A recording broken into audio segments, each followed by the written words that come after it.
Good afternoon, everyone. My name is Marcia Castro. I'm the Engelot Professor of Demography at the Department of Global Health and Population, which I also chair. I'm very pleased to welcome all of you to our Global Health Week. And this year, we are celebrating the 30th anniversary of the 1994 International Conference on Population and Development that took place in Cairo. That conference, as you're going to hear throughout this afternoon, was a landmark conference. They're recognized as a turning point in population and development programs, as it asserted that the protection of human rights, including sexual and reproductive health and rights, must be at the center of sustainable development programs.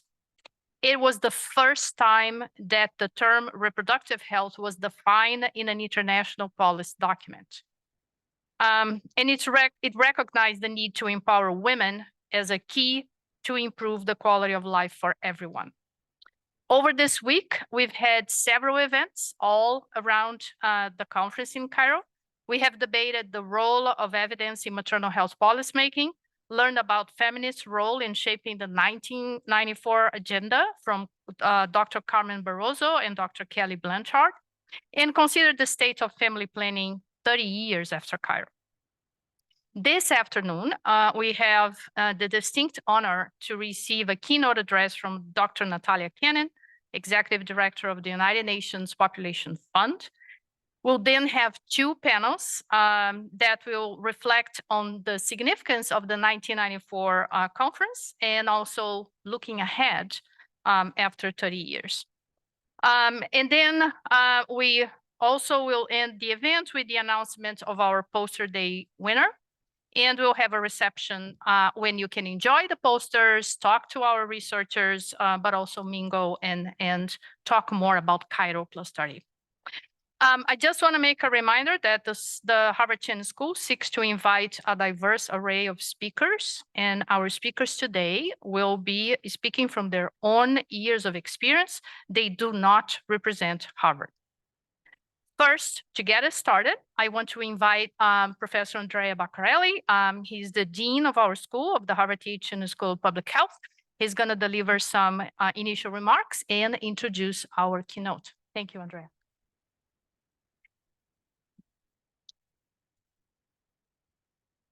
Thank you so much. It's such a pleasure to be here. Thank you to the Department of Global Health and Population and to Marcia and her colleagues for bringing us together today. As the Dean of the school, it is my pleasure to be here and reflect on the great achievements and legacy of the conference in Cairo 30 years ago when 179 governments came together to discuss these important issues. And I have to say, 30 years after, certainly great strides have been achieved, especially in recognizing the importance of the environment and resources in the context of climate change, which is partly my area, coming from environmental health, but especially also expanding access to healthcare, reducing maternal mortality rates, and empowering women and girls.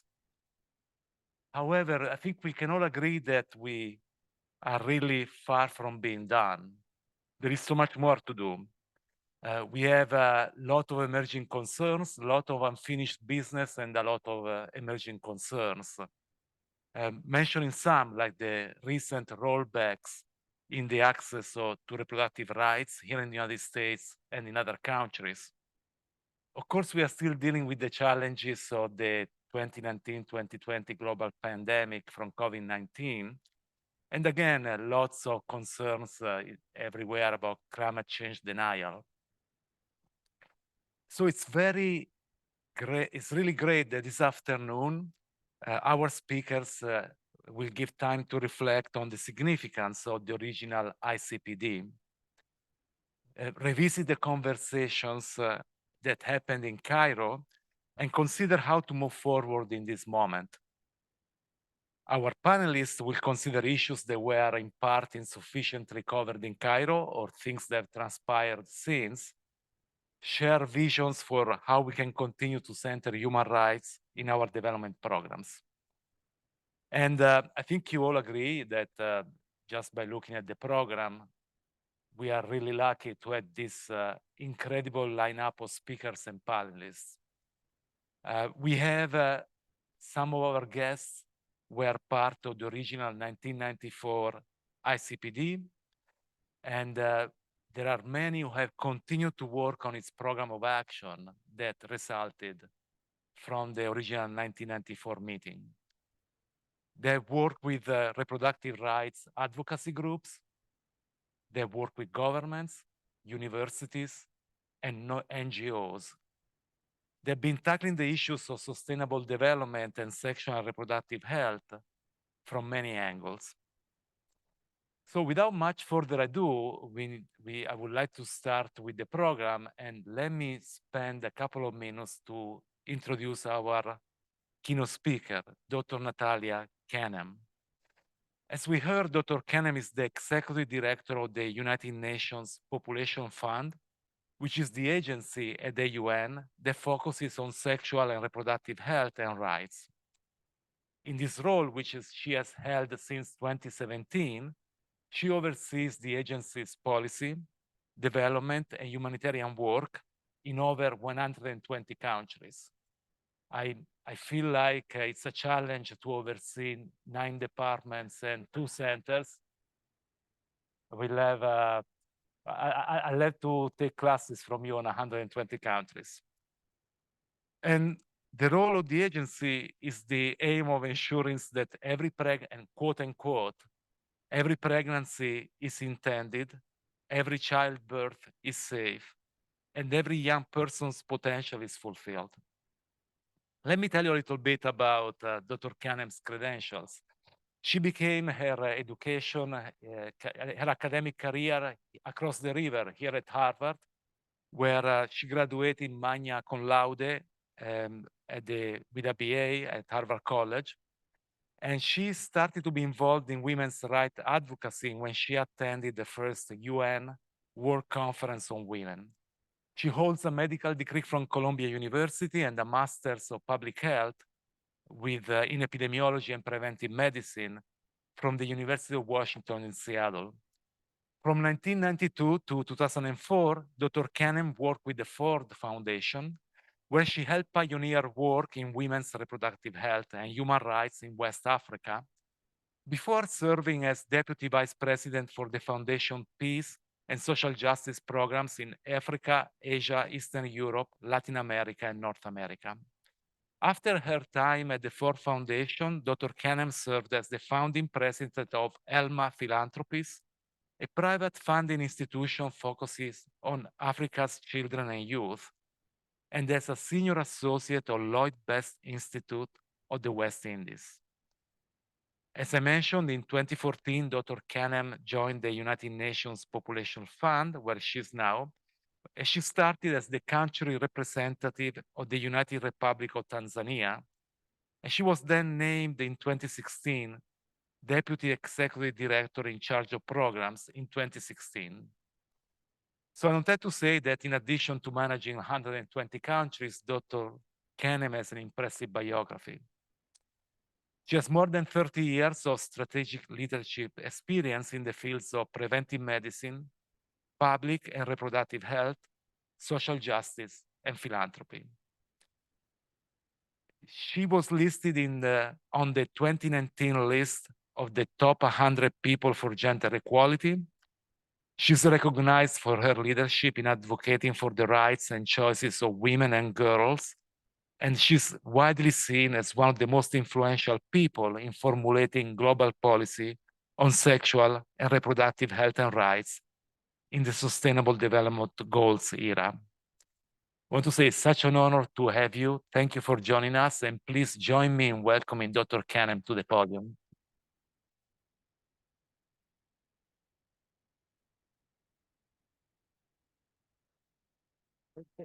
Thank you.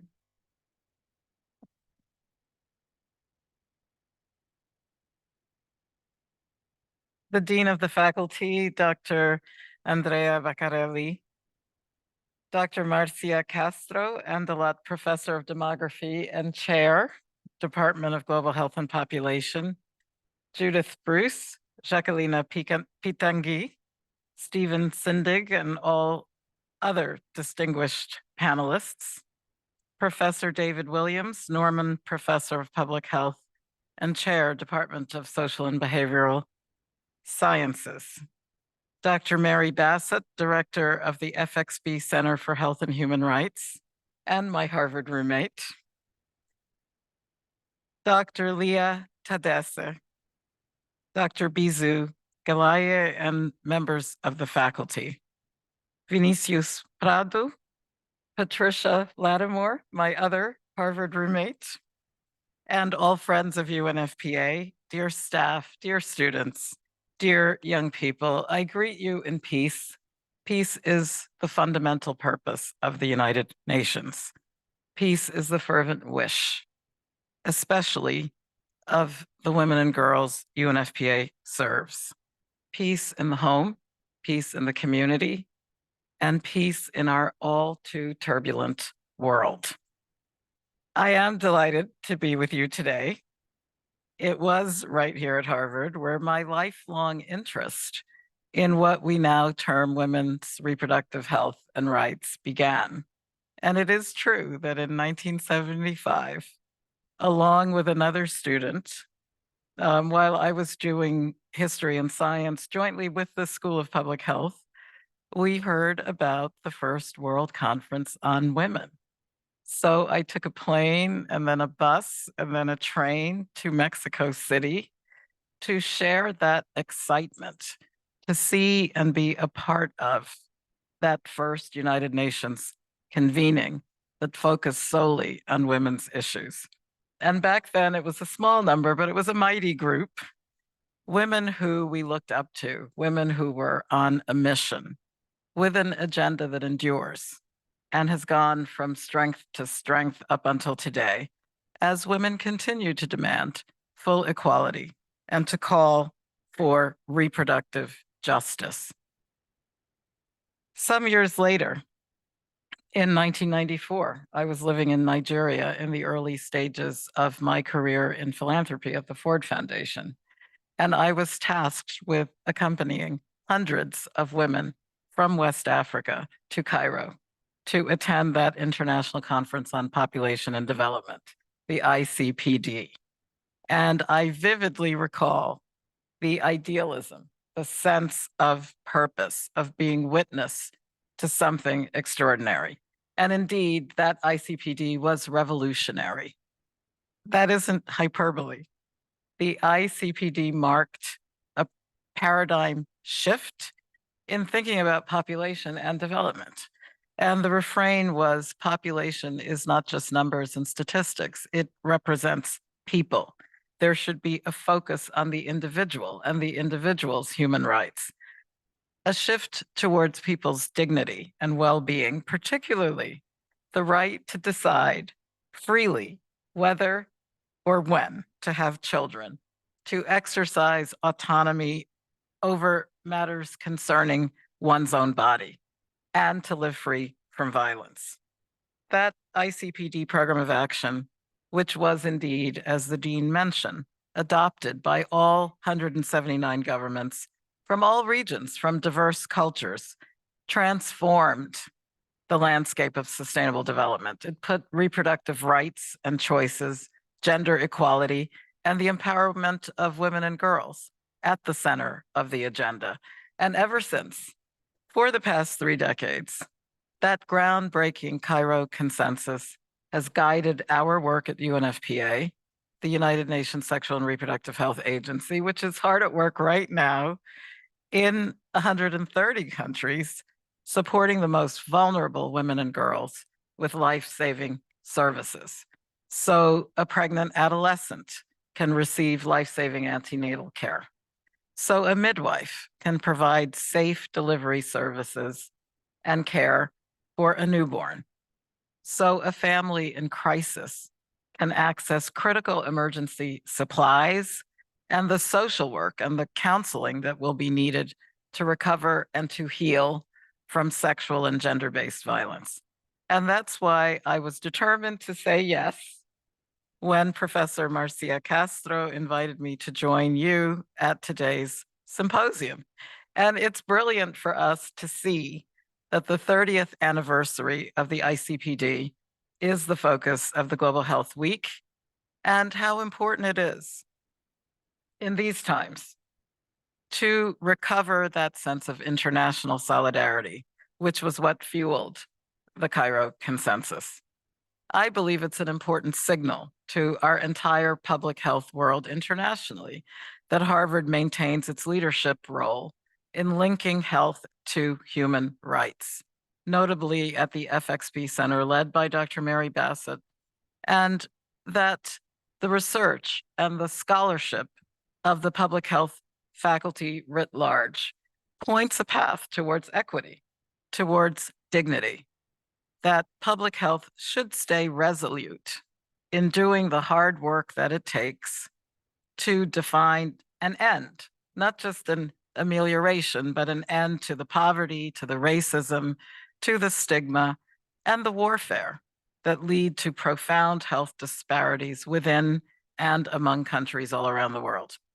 The human rights-based approach to health is ever more crucial in this era, which is beset by intolerable conditions of conflict. The women and girls that UNFPA is called to serve are facing humanitarian catastrophe in Gaza, in Sudan, in Haiti, and they are barely withstanding protracted crisis in Ukraine, Afghanistan, the Democratic Republic of Congo, Syria, Yemen, and too many other locations. So it is the enduring commitment of academic institutions like Harvard and of the wider public health community to the fulfillment of that ICPD vision of people-centered, human rights-based development that's what contributes to the tremendous progress that the world experienced over the past 30 years since that meeting sat. And we have to admit that the road has not been smooth. Today, it's very easy to feel disheartened. Looking at headlines and what is it that we see? War and polarization and division and fear, and women's rights at risk, sexual and reproductive health and rights under threat. And because of all of this, I thought it would be wise to stop and reflect with you on just how far we have come since 1994. Between the years 2000 through 2020, maternal mortality declined by 1/3, the result of better access to prenatal care, deliveries by skilled birth attendants, new medicines, and better health systems, hallmarked by the advent of EMONC, emergency obstetric and newborn care. Since 1990, the number of women using modern contraception doubled. Since the year 2000, births among adolescent girls aged 15 to 19 dropped by 1/3. Rates of child marriage have decreased globally alongside female genital mutilation. Progress in science, prevention, and treatment lowered HIV transmission and reduced AIDS-related deaths. Around the world, more and more countries have adopted legislation protecting reproductive rights, including access to safe abortion, comprehensive sexuality education for young people, free or affordable contraception, and taken measures against gender-based violence. Not so long ago, many countries in the world had punitive laws against LGBTIQ+ sexuality. Today, 2/3 of the world does not. Advancements in telemedicine, contraception, fertility treatments offer more and more options and accessibility to reproductive care. And this is something Kelly and I were discussing just a few moments ago. These facts and figures tell a compelling story. It's an inspiring story of success. And what truly motivates me is seeing those numbers come to life in the realities of the 8 billion people we share this planet with, many of whom UNFPA serves directly through our work with governments and in local communities. And I've talked to girls like Tokosana from Mozambique. She escaped from early marriage. Thanks to her parents, she escaped early childbearing, and now she's mentoring other girls in her community, and her dream is to become a doctor. Ngoma, coming from the Democratic Republic of Congo, rallies her community to raise awareness about sexual and gender-based violence, particularly the heightened risks for people with disabilities like herself. And in Bolivia, Magali, who started up an award-winning project, it's called Self-Discovered, all caps, and it's providing comprehensive sexuality education to Indigenous and first-generation students to combat high teen pregnancy rates and end sexual abuse. And she wants to ensure that her generation understand their rights and that they have the tools and the opportunities to make informed decisions. All of this was bundled into the promise of Cairo, which is evergreen. It's a promise that's playing out in the lives of millions of girls today, and each ripple has an effect across all of human society. We are all interconnected. And these are gains that we went to battle for and achieved together, following the exemplary multilateral agreement 30 years ago. The promise was to secure reproductive health and rights of all people. And the gains that I've spelled out are gains that came from investments in sexual and reproductive health and rights, which increased fivefold after countries again agreed multilaterally at the turn of the millennium to build a world with, quote, no one left behind. Our capacity for global collaboration has only grown. New technologies are advancing the frontiers of medicine. They're allowing for real-time information sharing. They've simplified our ability to collect and to process data. We today know much more about the world and its needs, and hopefully the solutions, than ever before in human history. So that has to lead us to ask why it is that today progress is slowing. By many measures, it stalled completely.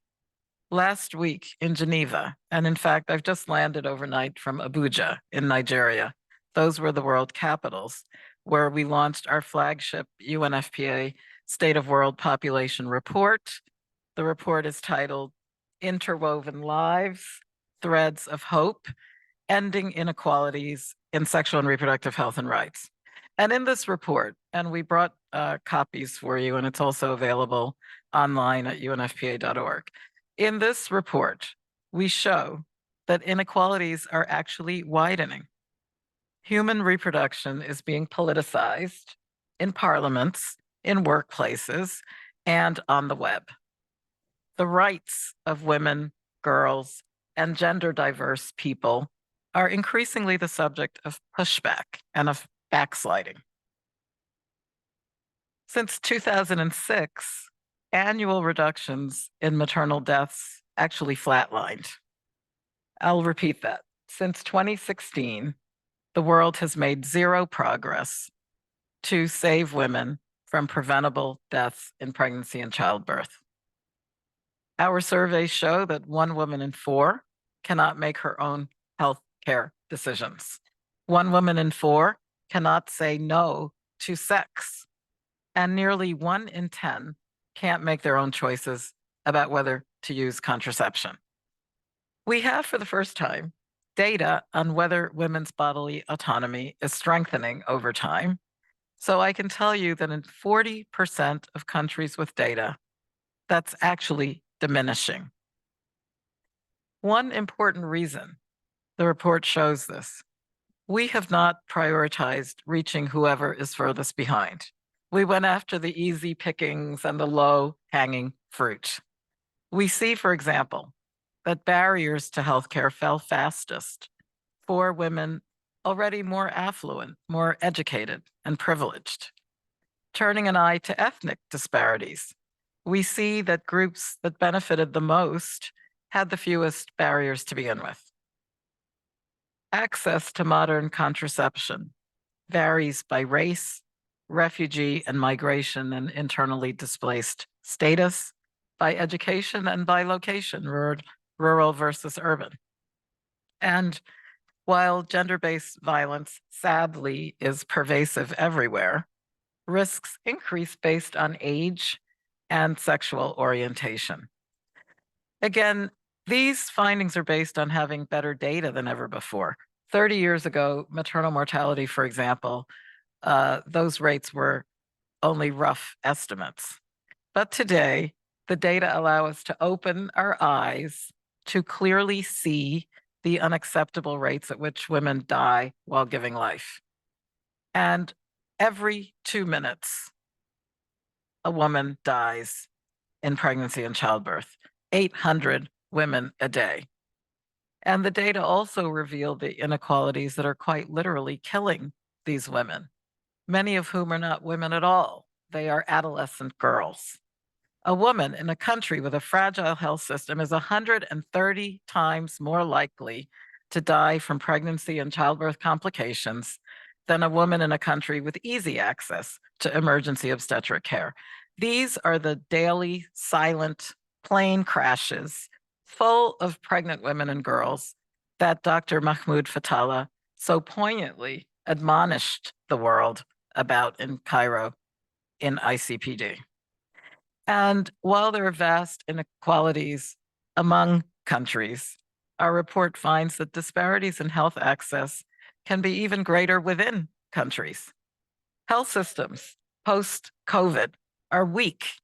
They continue to be tainted by gender inequality, by racial discrimination, and by misinformation and disinformation. For instance, midwives.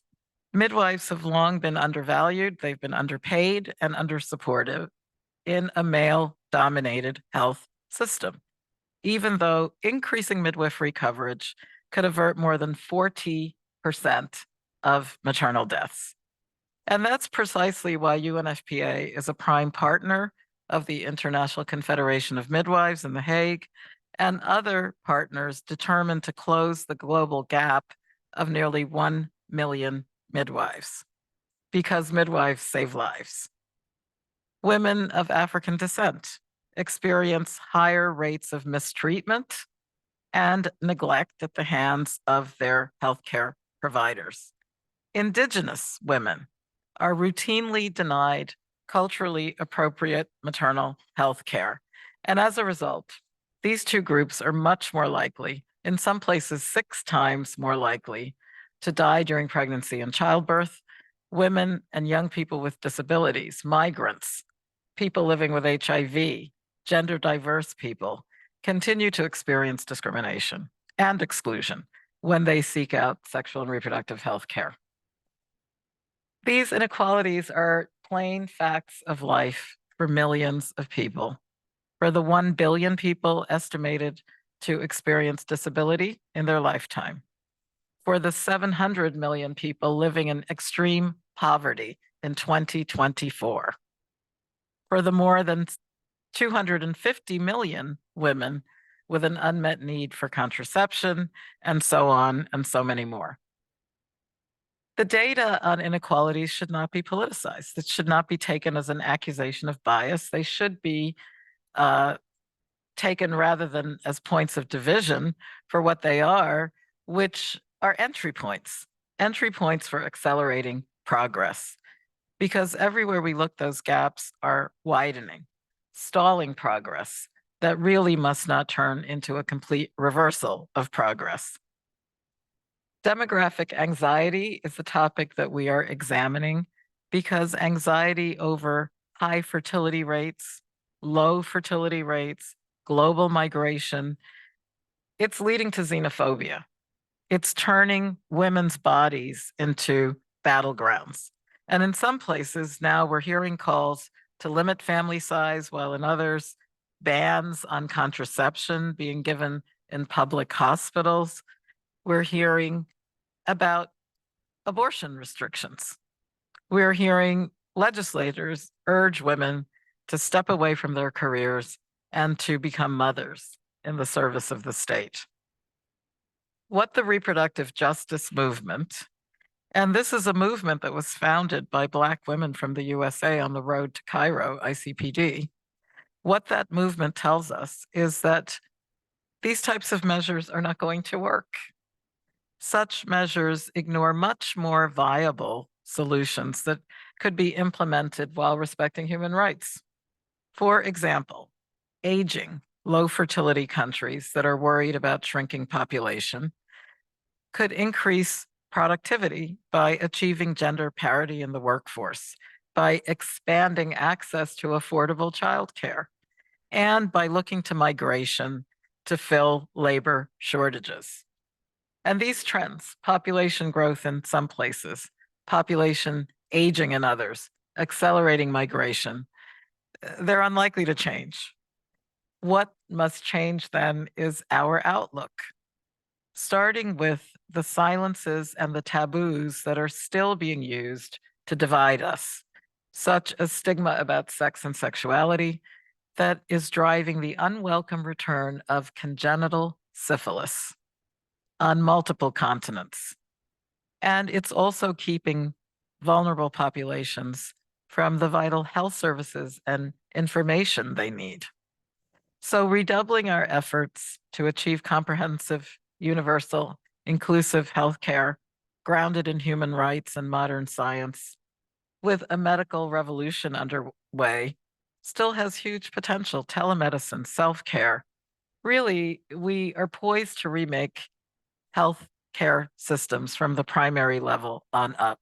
But that future requires us to equip people, from adolescents to nurses to doctors to policymakers, with modern, accurate sexual and reproductive health information. We need to collect more and better data to disaggregate it by factors like ethnicity and disability and more, so that we understand exactly who's being left behind and how to reach them. I've been saying that the term hard to reach implies that we're not trying hard enough. So if I'm on the mountainside, if I'm on the seaside, if I'm in the village, if I'm in an urban slum, by all means, I'm not hard to reach.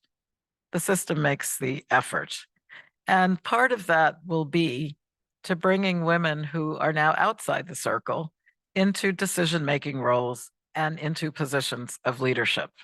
Empower local actors to identify local needs because they do know best, and for health systems and programs to be guided from the ground up. You know, it's a truism that with the global health workforce made up of 70% females, they hold only 25% of senior roles. So does that make sense? We should support women to deliver global health and to lead it. And these measures are not simply about reaching people at the margins. They're about strengthening everyone. All of us benefit, the whole human tapestry. Our report uses the metaphor of interwoven tapestries because women's work in weaving and embroidery is also undervalued. This should be high art in the museum, but instead it is considered craft. Look, a fabric is only as strong as its weakest thread. And for UNFPA, we focused on three simple things. Of course, they're huge in their simplicity and they're transformative. The first is to zero the unmet need for family planning, knowing that providing women and girls with contraception of their choice at a time when the world is growing rapidly and when women are asking for contraception. Why do they continue to face hurdles and stigma in this? 1 in 5 countries has laws that require women or young people to seek the permission of someone else, a man, their husband, their father, their brother, whoever, to access contraceptives. And right now, as I said, more than 250 million women globally have a need for contraception that is unmet. Right now, half of all the pregnancies annually, and there are 120 million a year, are unintended. And it doesn't have to be this way. Our second aim after family planning is around preventable maternal deaths. This is a human rights question. It is not merely a public health or a medical issue. It's a social justice disaster. More deaths in pregnancy and childbirth, most deaths in pregnancy and childbirth are completely avoidable. The preponderance of maternal death is completely avoidable. So that means building a workforce, like I mentioned, midwifery, so that women can get the life-saving healthcare they need where they need it, where they're residing, rather than having to hop on a tricycle or look for the horse or whatever to go to town when they need it. And access to contraception implies avoiding unintended pregnancy, which so often ends in unsafe abortion. It is masked by the statistics for hemorrhage as a cause of death, because as a physician, I am not going to write unsafe abortion on the death certificate. And hemorrhage is a leading cause of maternal death. And thirdly, and here we need everybody's help, zero gender-based violence and zero harmful practices. And again, zero, not less, zero. The end to violence and intimidation in one's own home. A stop to the exploitation of girls by marrying them off willy-nilly at whatever adolescent age. And the end of female genital mutilation. There is no tradition, there is no culture, there is no excuse that can justify any of this. The end to femicide. This is what the expectation is post-Cairo, and we're still waiting. Technology-facilitated gender-based violence is yet another tool where we see new technology subverted to harm and to silence women and girls. I can't tell you how many women politicians have come up to me after my various discussions everywhere in the world. And I always speak to technology-facilitated gender-based violence, looking at the younger population that's expected to learn online, especially post-COVID. And this female parliamentarian wants me to know the type of hateful experiences that she's had online, which is an attempt to silence public dialogue. Everyone has the right to use technology free from fear and intimidation. And this type of attempt to stalk, to bully, and to threaten women must end. And we at UNFPA say to think about this. Your song, your film, your corporate logo has more protections online than a human being. So we've tried to engage with big tech to say that this is not only morally wrong, it's a dangerous situation. The hashtag Body Right campaign that we launched alongside Global Citizen calls on policymakers, tech companies, and social media platforms to take action immediately. Image-based abuse, online misogyny, and so much more has to be taken much more seriously. And there's huge mental health harm in consequence. So please do join the movement and sign the global hashtag Body Right petition. For comprehensive sexuality education, as a pediatrician myself, I just failed to see what the controversy is about. The adolescent girl is pregnant. Ignorance is completely different from innocence. And it's very important for the public health community to never relent on having good information so that people can make good decisions. Young people are going online to get information about what to do. Part of it is the embarrassment and stigma that I mentioned before, but part of it is also convenience. So it should be convenient to get good information rather than disinformation. Promoting gender equality, SDG 5, ending the unmet need for contraception. All of these are steps that would lead to trillions of dollars added to the global economy.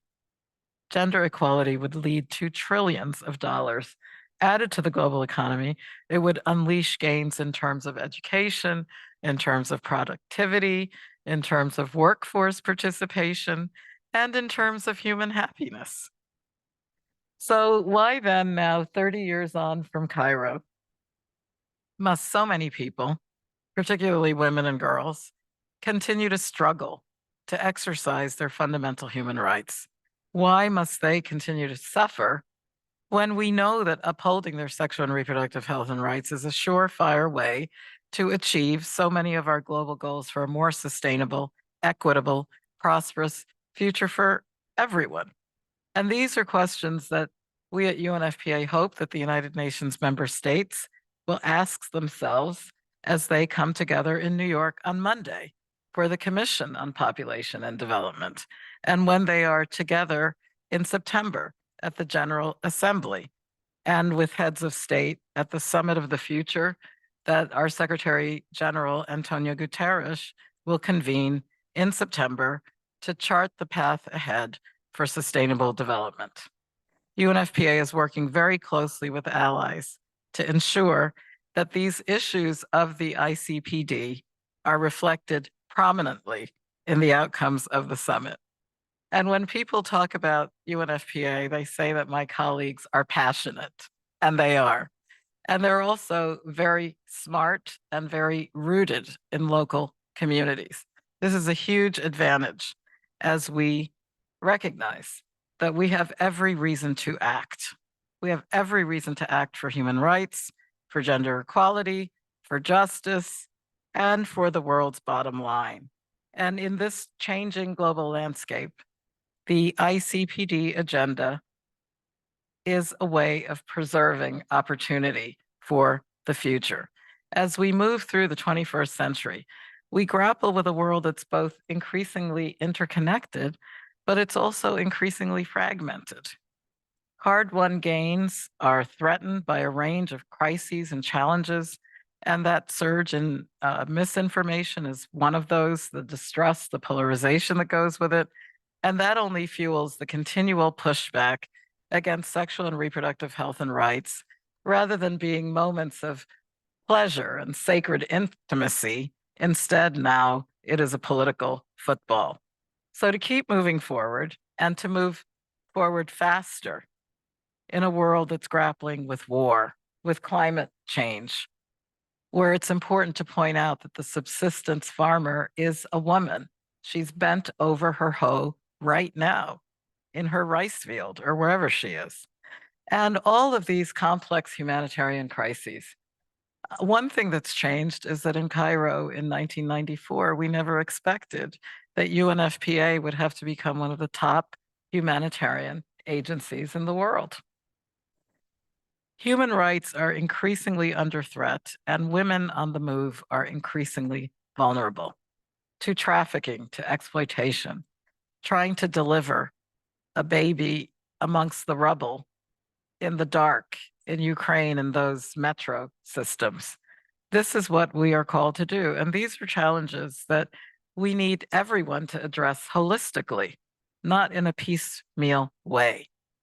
So I'll just close by speaking briefly about 3 specific challenges as we look towards our future casting. First is the climate crisis and the opportunities and the risks associated with digital technology is another. And then the critical need to overcome inequality, injustice, and discrimination. For climate change, it's inextricably linked to the ICPD agenda. And in fact, the Rio meeting preceded Cairo by 2 years in 1992. And it was there when NGOs demanded to be, quote unquote, led into the halls of power of the UN. They built a tent city and they raised their voices for environmental justice. By the time 1994 rolled around, one of my predecessors, the great Nafis Sadiq, was wise enough to encourage NGOs to participate. And we're very proud that that was the first instance of NGOs participating in the negotiations at the conference. And that was quite some hot moments there. So when it comes to the escalating climate-related disasters that are expected to double humanitarian response needs even through the year 2030, Making sure that the menstruating person is included in the planning. Making sure that prevention of gender-based violence rather than reaction after the fact. Planning for women who are pregnant or lactating. All of this has to be built into a humanitarian response with the aim of fostering inclusion, but also making sure that women's needs are not an afterthought. The rising temperatures already are showing a negative impact on reproductive health outcomes, including detection of increases in the incidence of stillbirth. And those countries that are most at risk for climate change are also those where women and girls already are facing the greatest risk of death during pregnancy and childbirth. Those countries where already child marriage and adolescent birth rates are among the highest in the world, and where women and girls experience extreme levels of gender-based violence. Now, there are some claims that the world is overpopulated. And that's changed, as I mentioned, since Cairo. We're not looking at population as just numbers, but the theme of blaming fertility rates for climate change is back, along with other crises, where the truth is that a woman in the Sahel, and right now it's a woman in Niger that has the highest fertility rate in the world, on average 7 children per woman, she has likely had zero impact on climate change. I mean, no car, no air conditioning, no electricity, no nothing, right? Yet she and her community are going to experience the worst of the devastation of the desert coming closer and other impacts of climate change. So to protect the health of women, newborns, and children from the impacts of climate change, we will have to ensure resiliency in our health systems, and that they should be able to withstand climate and other shocks, to promote greater collaboration between sectors, to define more long-term, more sustainable policies that would outline maternal and newborn health targets and climate financing policy. And we also need the strong monitoring frameworks that go along with that. On the issue of technology, which transforms what we ever thought possible in terms of human reproduction, millions of women have been helped, I should say couples have been helped to tackle infertility and start their families. We see innovation in digital health, which has expanded access to sexual and reproductive health and rights, including through telemedicine, through self-care. We see women entrepreneurs coming forth with femtech solutions and groundbreaking products for other women and girls that previously didn't exist, right? And the reason that they didn't exist, perhaps, is because executives, researchers, and tech entrepreneurs are still mainly male, and they didn't know or didn't believe or didn't think that it was lucrative. UNFPA has launched the Equity 2030 Alliance at the Davos World Economic Forum this year to mobilize global efforts to close the gender equity gaps in technology, science, and financing solutions. The Alliance already has over 50 members from governments, from the private sector, and academia. And these are people who are committed to normalizing gender equality in science and technology. And we're also collaborating with partners to establish a Women X collective. It's a new center that will be based in Berlin to advance innovation, research, and investments in women's health. There's enormous opportunity on our hands when it comes to harnessing technology to improve efficiencies in healthcare administration, in diagnosis, and in treatment to improve outcomes. Safeguarding patient privacy is another one where protection against built-in bias will be key to be addressed from the start. In parts of Eastern and Southern Africa, we're using artificial intelligence to ethically collect and disseminate critical real-time data to improve program response, to redesign interventions, and to engage communities directly based on what they say their needs are. In India, Bayer and UNFPA have launched a chatbot titled Just Ask, which is driving awareness about reproductive health and rights among adolescents and young people. And in Moldova and Burkina Faso, we have embraced femtech to boost period awareness through the first battery-powered digital watch that girls can use to track their menstrual cycles without having an app. And all this data is collected and stored in the watch itself. They can wipe the data at any time. And that's a functionality that ensures their control and their confidentiality.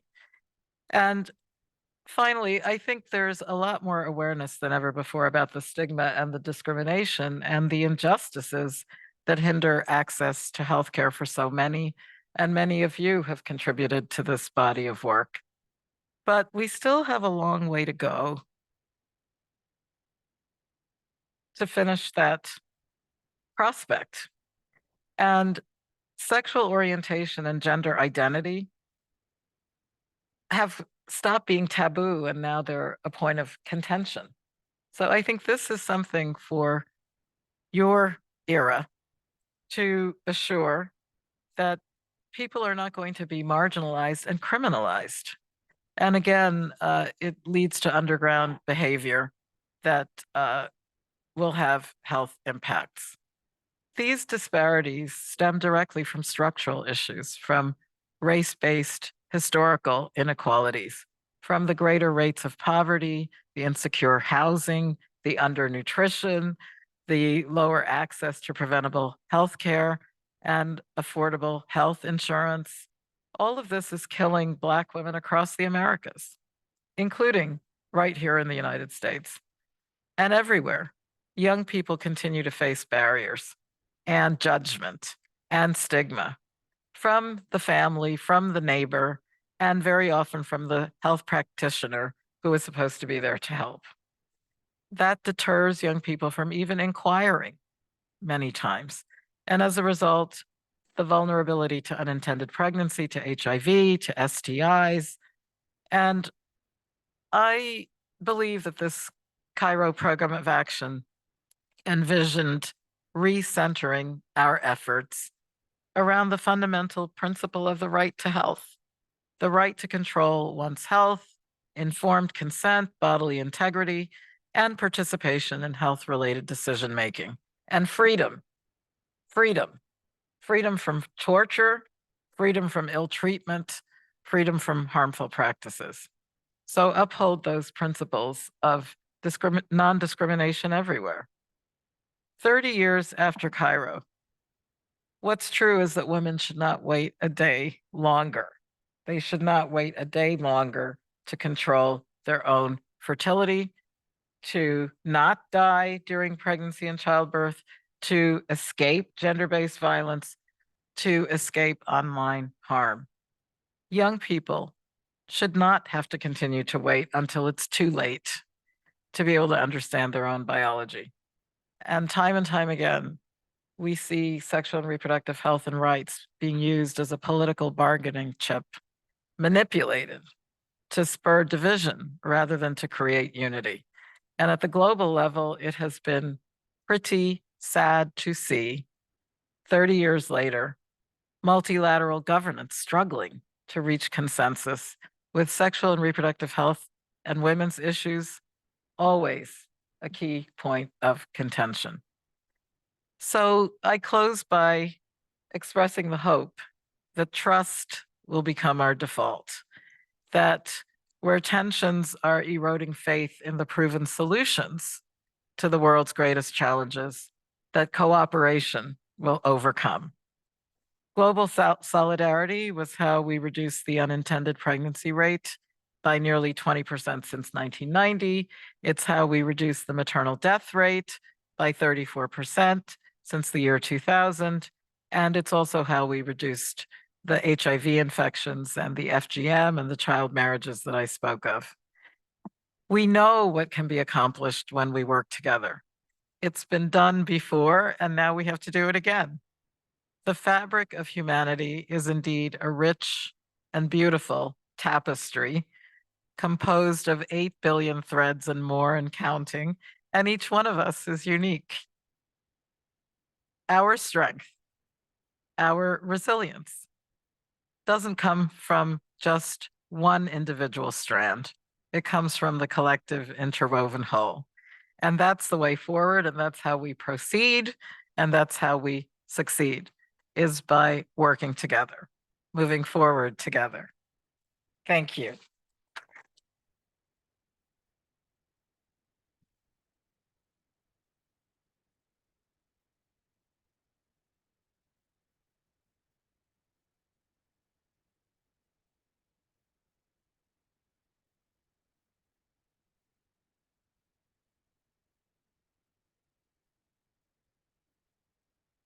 All right, thank you so much, Dr. Cannon. This was absolutely insightful, inspiring, energizing, and I hope all our students that are here and the researchers got the message, because if this is not the right call to action to get people to get going, I don't know what else will do it. So thank you so much.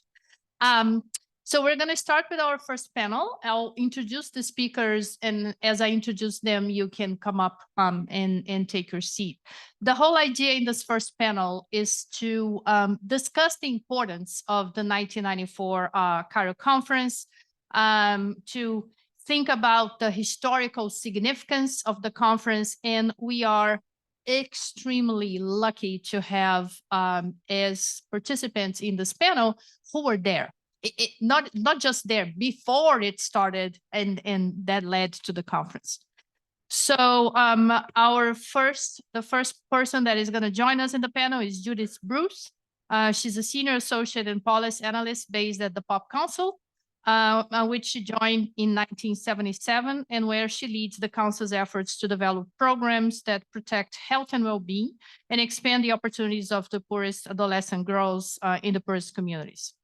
Judith was among the first to illuminate the scope and negative impact of child marriage and published the Family Planning Quality of Care Framework, which has been instrumental in the global shift in family planning programs from target-driven approaches to a focus on quality, as defined by a program's ability to meet clients' needs sustainability.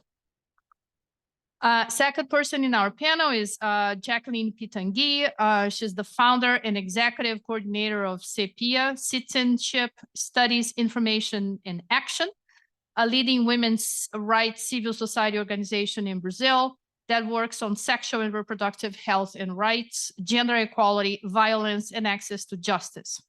From 1986 to 1989, Jacqueline held a cabinet position as president of the National Council for the Rights of Women, which inaugurated public policies for women at the federal level and played a major role in assuring women's rights in the new constitution during the democratization of Brazil in the late 80s.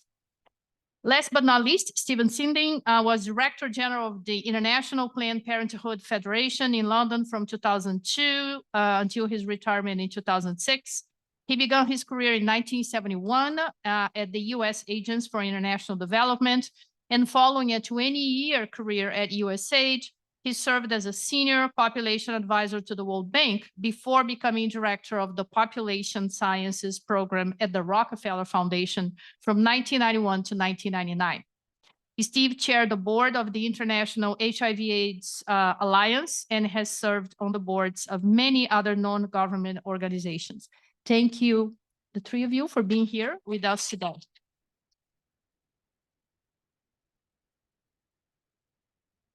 All right, so I'm going to start with a question for all of you, and we can just go from the order, starting with you, Judith.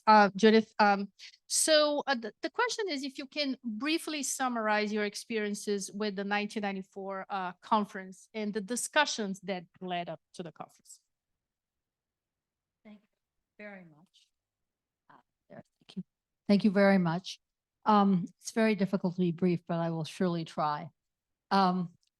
The conference was a culmination, not just of, well, the preceding, I would say, the 60s discussions about scarcity and population as a relational problem initially. And I think I'll give you the punchline first, a little bit of background. Finally, in that meeting, the conversation did not counterpose advocates of, quote, supplies versus demand or services versus development, but rather specifically specified within the area of services, their scope, their quality, their metrics, or at least led towards their metrics, what kind of services and what kind of development. The antecedent discussions I'm going to touch on very briefly because I think many of these things are still here. And as Natalia mentioned, there is a, I would say recrudescence, but there is a persistence of certain underlying assumptions which emerge from basically my generation. All right, I was born right after World War II. So first of all, the word population was not initially introduced in a vacuum. It was in, even the Population Council was founded at the same time that the Agricultural Development Council was developed, where you had a denominator and a numerator. The issue was, would there be rising scarcity? And even initial essays like Tragedy at the Commons and so forth spoke about it. It got abstracted as a word and attached to population by itself, acontextual, focused on fertility, focused on female fertility, focused on female endocrine systems and cervixes. I mean, I remember in the 60s, having to say even the biological relationship between the then pill, which was welcomed. I took the first pill. Its other systemic effects were, there was a chilling environment there. Risk assessments, I have the papers I keep, would pit the extremely strong and in some cases dangerous side effects of the oral contraceptive against the risk of dying in childbirth. The congressional hearing in 1978, I was there. They asked me, isn't it true women want Depo-Provera? Isn't it safer than childbirth? I said, are you suggesting that Depo-Provera is safer in Harlem because childbirth is less safe? So the risk assessment profile was pretty shocking. The lack of client-centeredness. Program effort was often measured in terms of what money did we spend? Who did we train? What did we do? Not what was received by the client. And that changing those metrics, we still have a way to go. I will say it here and I'll say it again. A couple years of protection needs to go as a measure. But there was an environment in which, and it didn't come from nowhere, and this is where my generation had a big role to play. We benefited from childhood vaccines. So there was a notion, a template, a reverence for science, which suggested that we would find something that could be administered simply. Except childhood vaccines, they weigh under 35 pounds, some of them under 60 pounds, but you can control them. The input, the output, and the outcome are closely aligned. But all other problems we're dealing with or challenges have to do with behavioral shifts, consent, and engagement. And we weren't set up for that. They were looking for something else. I'll leave discussions about the services side. Much more effort has been made, and others will talk about it, to improve the quality and scope of care. And of course, the word reproductive health, and the late great Adrian Germain really introduced that term and initially to suggest that there should be, if there's to be a client focus, there needs to be a much broader range of considerations at a time when, by all the cross-sectional studies, only 6% of women were being asked about STDs when they came in, et cetera, et cetera. On the development side, and still an issue, I think, development was thought about as a national issue rather than subnational. Subnational populations are far more important. There's more variation across many dimensions within countries and within those places, which segments of the population. There were so-called youth programs. Youth programs have basically been a political base, usually for male political ascendancy. There was very little attention in development programs to development of social capital, safe social space. Violence certainly wasn't on the agenda. And just last but not least, the construct, and this affected both services and development, of what the quote community was. The community was going to the leaders. Guess who they were? and asking them how things were going. And the community family planning program, for instance, in Indonesia, asked the head man, what's your wife using? And subsequently, that was what all the other wives. Okay. Now, nesting right below that, and we do need to reform the way, so community engagement, was the household model, the new household economics, the idea that households are a unitary structure which have a head. My first mentor, Harriet Presser, got rid of head of household in the US Census for the reason that it gives no information, it hides information. But the idea that you could manipulate, and it was a household, this sanitized everything. I could go on at length for that, I won't, except to say that it made women's lives invisible.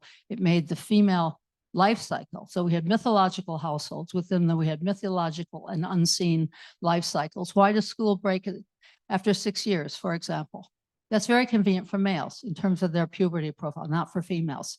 So development itself was not attuned to hotspots, specific segments, realistic life cycles, and actively hid the power dimensions we were struggling with, including the ways in which when we generated income, we were devoting it to the children. Ours was family income. Male income wasn't even the subject.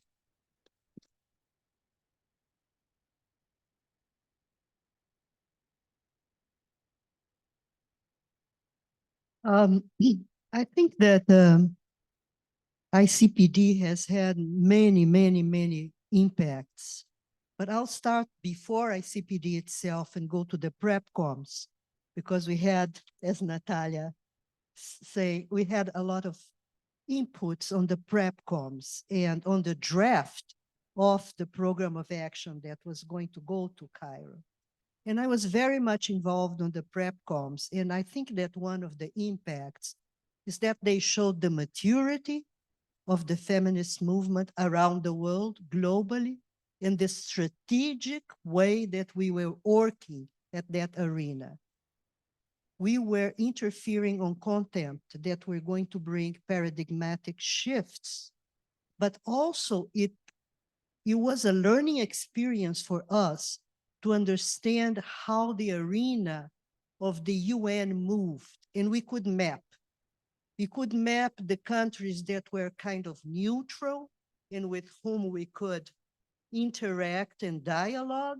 We could map the enemies being the Vatican, some Islamic countries, some countries whose government had a very deep influence of Opus Dei, and of course, our allies. Another impact in terms then of contempt and strategy was the fact that we could notice that the issues that were being discussed at the PrepComs were so divisive that the choreography of the way the UN works with groups of countries according to geopolitical regions broke up. GRULAC broke up. GRULAC is the group of Latin American and Caribbean countries. So this is one of the blocks. It broke up. And all the alliances were intercontinental and were on ideological basis. So someone from Brazil could be working very well with the bloc of the European countries and not to have anything to say with another Latin American countries. That was very unusual. And that started on the PrepCon and went on all over Cairo. And I think also that what happened in the PrepCons in the Cairo countries was that we, and when I say we, I say from the position where I was there, we learned how important it was to make alliances with foundations that had feminists in their key positions, like the MacArthur Foundation with Carmen Barroso, like the Ford Foundation with José Barcelato. And we had, some sort of alliances, not in terms of grantees, but in terms of partners. The Rockefeller Foundation, IPPF, and also with governments. So we were kind of inaugurating a way to dialogue and influence governments. We wanted to influence governments. We, civil society, wanted to really also be part of official delegations in Cairo. So I think these are one of the many impacts. And then there's one that I cannot forget to mention, which is the fact that for patriarchal structures of power in governments or in religious institutions, Cairo was a disaster. Cairo meant a defeat. Cairo was a defeat for their agenda. And it's very important to note that since Cairo, those forces are growing and are even more stronger now than they were in Cairo. And this defeat, they are claiming it now. They have been claiming it on all the CPD's reunions at the UN arena. More and more words that we put it there are disappearing. Gender, reproductive rights. Now you can talk about reproductive health, but not rights anymore, because the configuration of the field of actors at the UN arena is changing drastically. And I'm very worried, Natalia. I'm going now to New York for the meeting, and I'm very worried, very, very worried with what's going to wait for us there. So I think that this is also another impact, you know, and I don't like the word revenge, but yes, it seems that there is some sort of revenge with a huge cost for health, a huge cost for women's reproductive health, the adolescent girl, but this is coming, and it's been coming for many years. So I think that would be the major impact that I mentioned.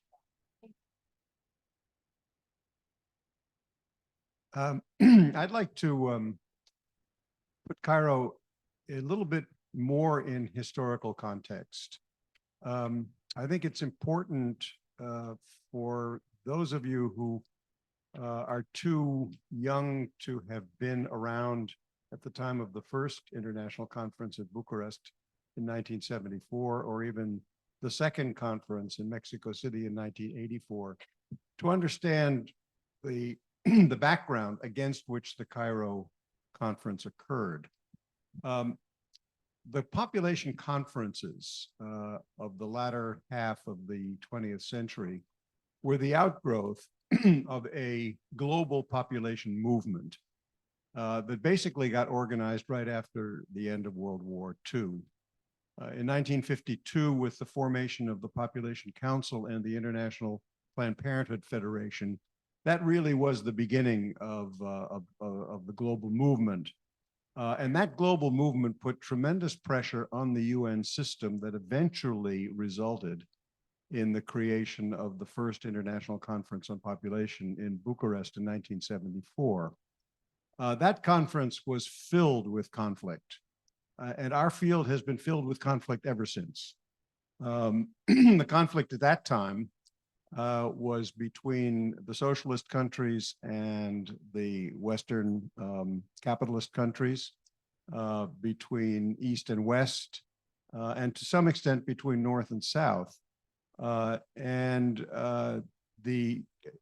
US delegation went to Bucharest anticipating that it could get a consensus of the countries gathered there in favor of a global demographic goal, a fertility objective, and the US was bitterly disappointed in that hope.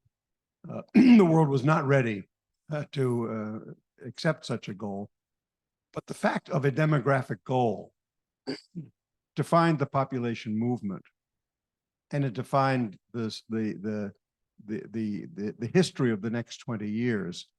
What the world did agree upon at Bucharest was the fundamental right of couples and individuals to have the number and spacing of children and the means to do so, to determine the number and spacing of their children, and the means to do so. But that was about the only thing that the world could agree on. And beyond that, there were no demographic goals or targets agreed upon, not at the conference. But interestingly, in the years that followed, through the concerted efforts of this movement, country after country did in fact adopt demographic objectives. And those demographic objectives translated into the kinds of programs of which Judith has just the negative consequences of which Judith has just so well described. Programs designed to reduce fertility were bound to lead to human rights abuses, and they did. At best, these programs were disrespectful of women's rights, and at worst, they were coercive. And there were many examples, too many examples of both of those kinds of things. At Mexico City in 1984, the world simply reconfirmed the objectives that had been set at Bucharest. And the period of the 1980s really was in many ways a golden era of family planning. It was an era during which the expansion of services led to the kinds of consequences that Natalia, to some extent, has reminded us about, because it extended beyond the 1980s. But by 1994, the international family planning movement had been successful enough that the world had come to realize that that global demography, a population crisis, a sense of an immediacy had passed. That at that point, every region of the world except sub-Saharan Africa either was at or approaching replacement level fertility. The family planning movement in many parts of the world was in fact achieving exactly the objectives that had been so hotly debated at Bucharest 20 years earlier. So by the time Cairo, the immediacy of the demographic concern really had abated considerably, and the time was right to take stock of the programs that were in place. And I think Judith and Jacqueline have both explained very graphically how the women's movement organized itself to bring to Cairo a very different agenda from the 20-year agenda of the population movement that had preceded that conference. So I think the takeaway from Cairo is that it was in fact a paradigm shift. It was in fact that moment when 20 years of effort in one direction was redefined from macro to micro, from achieving demographic goals to achieving individual outcomes that respected the rights of individuals, and that changed the whole focus of the movement from what governments wanted to what people wanted.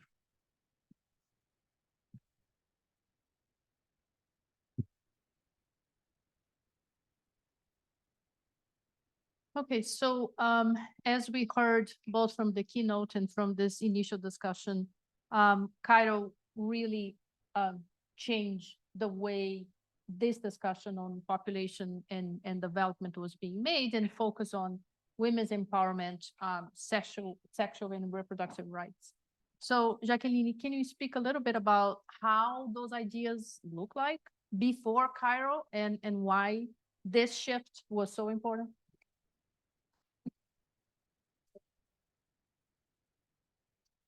Well, yeah. Cairo is a process. I mean, I always see Cairo on a very dynamical perspective, a work in progress. Cairo is a process. And what happened in Cairo is that what was on our agenda long before, when I mean our agenda, I mean the women's movement's agenda around the world, that was already on our agenda. So it's not that Cairo brought something new. Not at all. I mean, I like to think of Cairo as a pilgrimage. You imagine a pilgrimage towards a sacred place, you know, with the pyramids and everything. So there we are on this pilgrimage, and we know what we want. We already have the conceptual frame. We already know that we are going there for a paradigmatic shift, because population is about people, and people have rights. And people, it's a very unequal category. So within this category, at that point of history, we were seeing the inequality between men and women as key determinants to increase the lack of access to health, etc. So we knew the agenda was ready. And as we walked along to Cairo, towards Cairo on this pilgrimage, we draw strategies by walking. So let me give you two examples. In 1993 in Brazil, along with ABEP, which is your population studies, and feminist organizations, we organized a huge meeting at the National Congress, from which we reached consensus on a document called Our Rights for Cairo 94. So what did we do? We knocked the door of the Ministry of Foreign Relations and said, this is our rights for Cairo 94, and we hope you will include it on the Brazilian stand in Cairo, and include some of us on the Brazilian delegation. And this worked. We had a social democrat government at the moment, and this worked also because Brazil had already done its homework, in the sense that in our constitution that we worked for after democratization, it already recognized the right to take free decisions in family planning. Another example, in January 1994, with Adrian Germain, that was mentioned here, Joanne Dunlop, my organization, CIPIA, the International Women's Health Coalition, we organized in Rio what was considered the feminist PrepCom for Cairo. We gathered women from 90 countries, 90 countries, and together we wrote a document, Reproductive Justice. And this document was considered to be the feminist base of action in terms of content for our work in Cairo. So there's nothing new in terms of content. What's new, it's strategies. We were learning new ways how to become a global power. And this is very new. This building of international, transnational coalitions between continents. Because yes, there were already many regional alliances, but that was a transnational alliance that took us to Cairo. And that's why I think that there's nothing really new, except the fact that what was on our agenda was now included on a document that had a global reach and meant also commitments from the governments that were there with our agenda.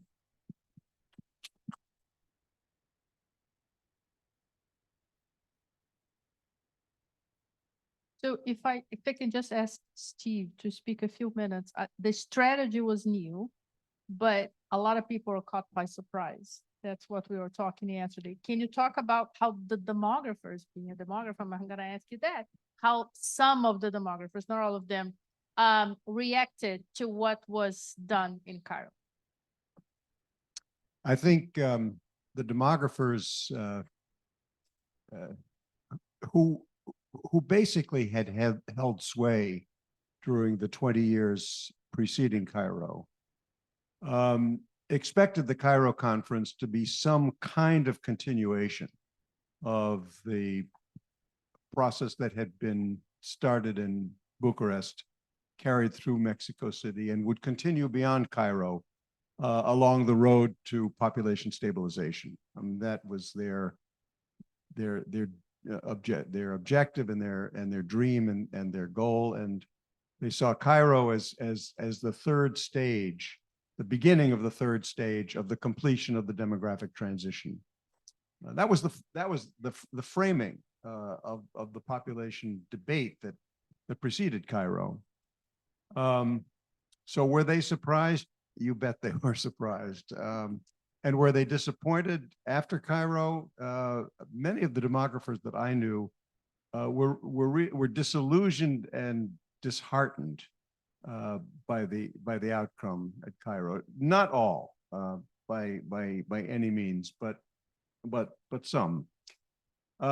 I was a member of the U.S. delegation, as I had been actually at Mexico City as well. Didn't matter so much at Mexico City, except that Mexico City was the place where the U.S. government announced its dramatic change of policy, both with respect to population as an issue, but even more importantly, with respect to abortion. So that was the great shock of Mexico City. That was the news flash that came out of Mexico City. But as far as the population movement was concerned, Mexico City didn't really change very much. The U.S. delegation was headed by Al Gore.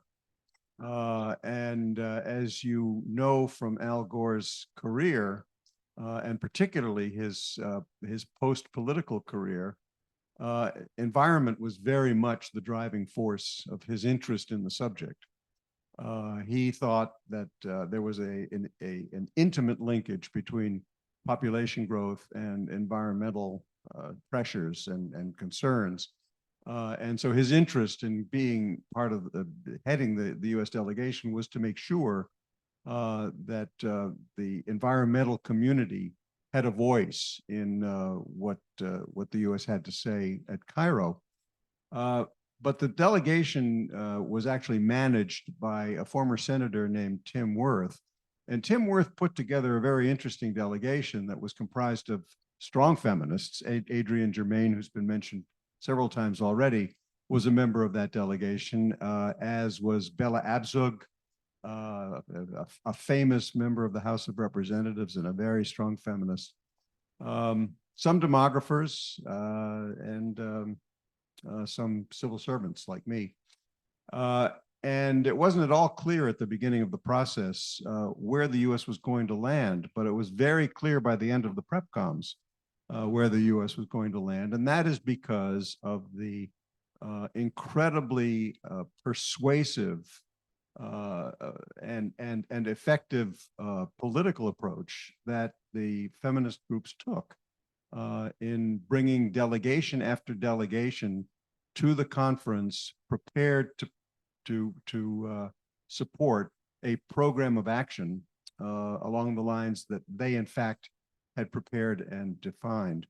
I have to say one little historical footnote, and Natalia, you'll appreciate this, and that is that in the middle of the preparatory process, I think it was before the second PrepCom, a number of American feminists came to me at the Rockefeller Foundation and said, we would really like an opportunity to talk with Dr. Sadek about the conference and about representation of NGOs at the conference.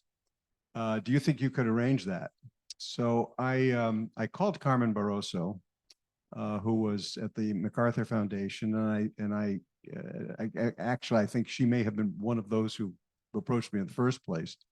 And I said, would you be willing to host this? And Carmen said, yes, I'd be happy to do that. And so I called up Dr. Sadek and I said, is this something you would consider? This group wants to meet with you and they want to meet with you in Chicago at the MacArthur Foundation. Would you be willing to go? Her staff advised against it. The staff did not want NGOs or an NGO forum to be part of the Cairo conference. But Nafis decided she was going to do it anyway. And so we went together to Chicago. They made their pitch. Nafis listened very carefully. And by the time she got back to New York, she had kind of made up her mind that this conference was going to be different. There was going to be an NGO forum. And she then actively encouraged governments to include NGOs on their delegations. And she went around the world asking governments to do that. And she knew exactly what she was doing. And it's a historical footnote, but it's a very important part of the story, actually.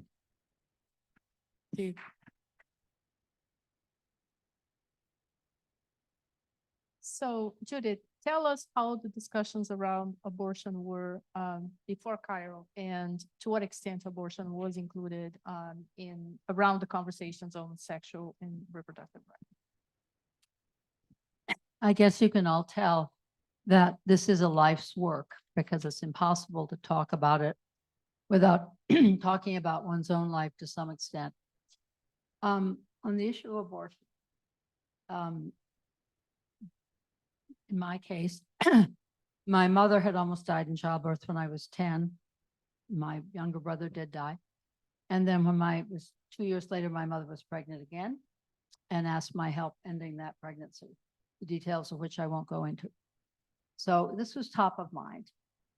And within an epidemiological view of safety, at the time when my generation became sexually active, the safest regime for fertility control was barrier methods with abortion backup. Barrier methods used effectively were about 8% failure rate. My mother's must have been 50% because she had 8 pregnancies, but in any case. And of course, abortion options were very limited. Pregnancy tests took a great, if you could find them. Well, they took time. So I came to New York and I became one of the plaintiffs against New York State to change the abortion law.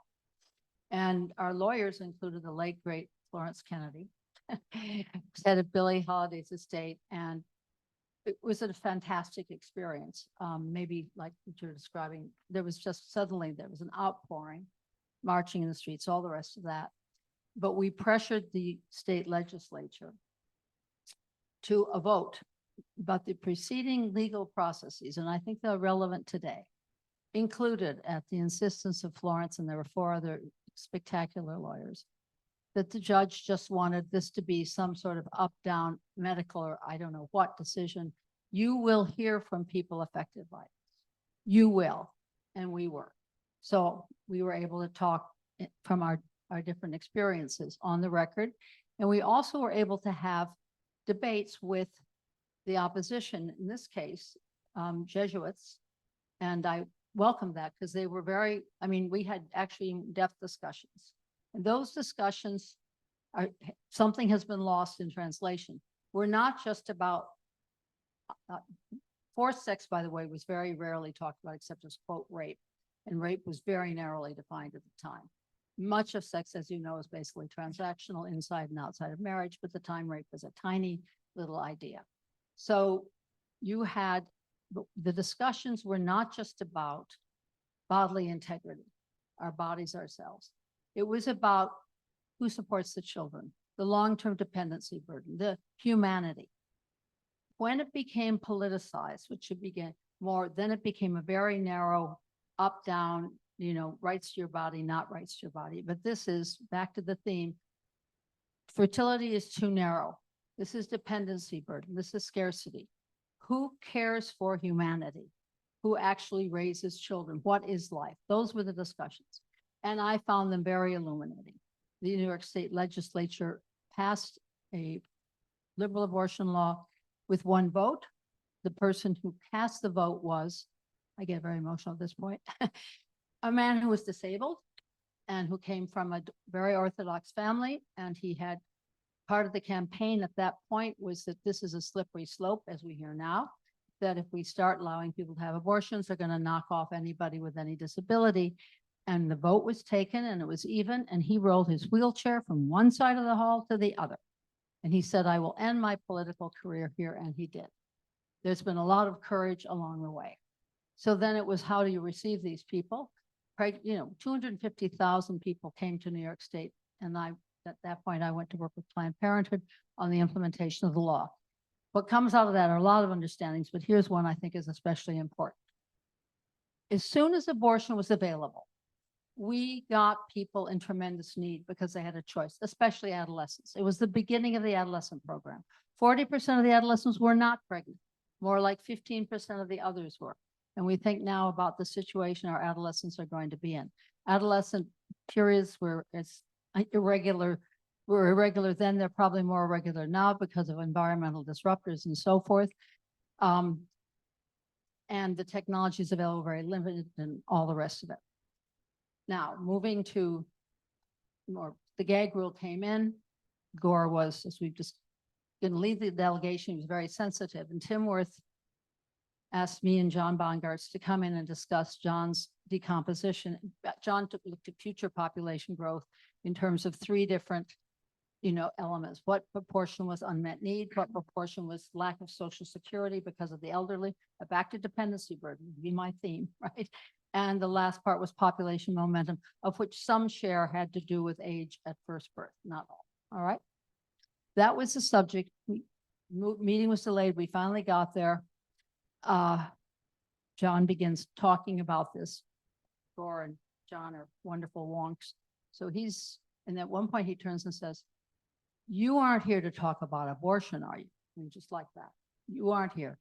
And I'm thinking, Girl Scout training, if you get mugged, raise your hand. I raised my hand, look up.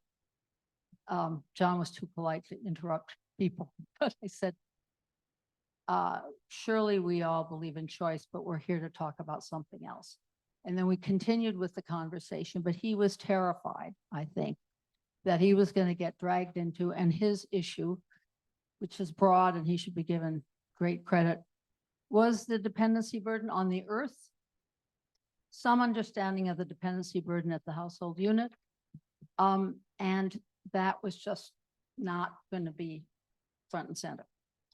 The document itself, I went through it again, states in no case should abortion be used as family planning. First of all, it's not family planning. Hello. At that point in the United States, I think 30% of all births were to unmarried women, and we could go on about changing family types. But in any case, it was couched often in terms of families and parents, and basically there should be safe cleanup of abortion, but there is not a promotion of safe abortion, except one little phrase that says, where it's legal and all. And again, a lot of this household family language is used, and as if there's an ideal and universal family children bearing unit around the world. So that's where we are. Still in all, a lot of the campaigns on abortion, and it's not a wrong thing to talk about, talks about maternal death. It doesn't talk about women's death because basically the notion still is, at least in the language, that if you're ever pregnant, you were a mother. Thank you.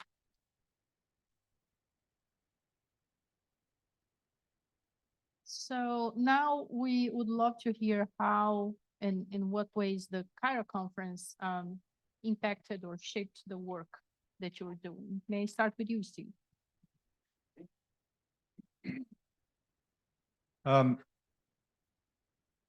became the Director General of IPPF in 2002. So 8 years after the Cairo conference. And I took the job because I felt that IPPF, which had been a vanguard institution around the world for reproductive health, for family planning, had lost its edge. Not only did I feel that way, but you could see it in the IPPF budget. They were practically broke. And I asked myself, what does IPPF need to do in order to revitalize itself and make itself relevant? And I looked at the program of action and I said to myself, if one takes seriously the priorities outlined in the program of action, how much better than that could one do in defining the mission of the organization? But I put one aspect front and center, and that was the one that Judith just said was hardly mentioned in the program of action, and that was abortion. It seemed to me that for IPPF to become relevant, it really had to become an outspoken advocate in favor of safe abortion around the world. And so we did that. We also allied ourselves very closely with the AIDS movement and argued, I think persuasively, that the reproductive health movement should be a good partner with efforts to combat HIV infection and AIDS, and not be left behind by the AIDS advocates. So we adopted a strategy that really appealed not only to the donor agencies upon which we were dependent, but also we found in the vast majority of countries, our member associations responded very positively to this call for IPPF to be out front in advocacy. So that's what we did.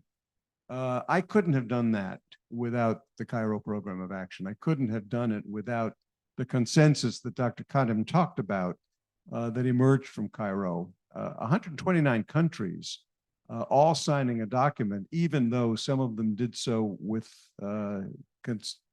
some hesitancy, was hard to argue with.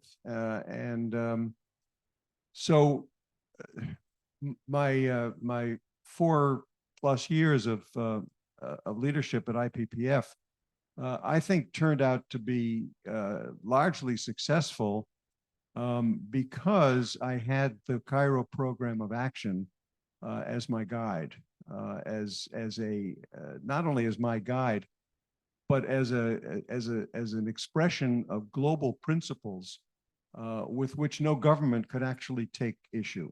And that gave a legitimacy to our intentions that, as I say, with the exception of abortion, which even the UN continued to be very hesitant to speak out about, it gave us a new lease on life.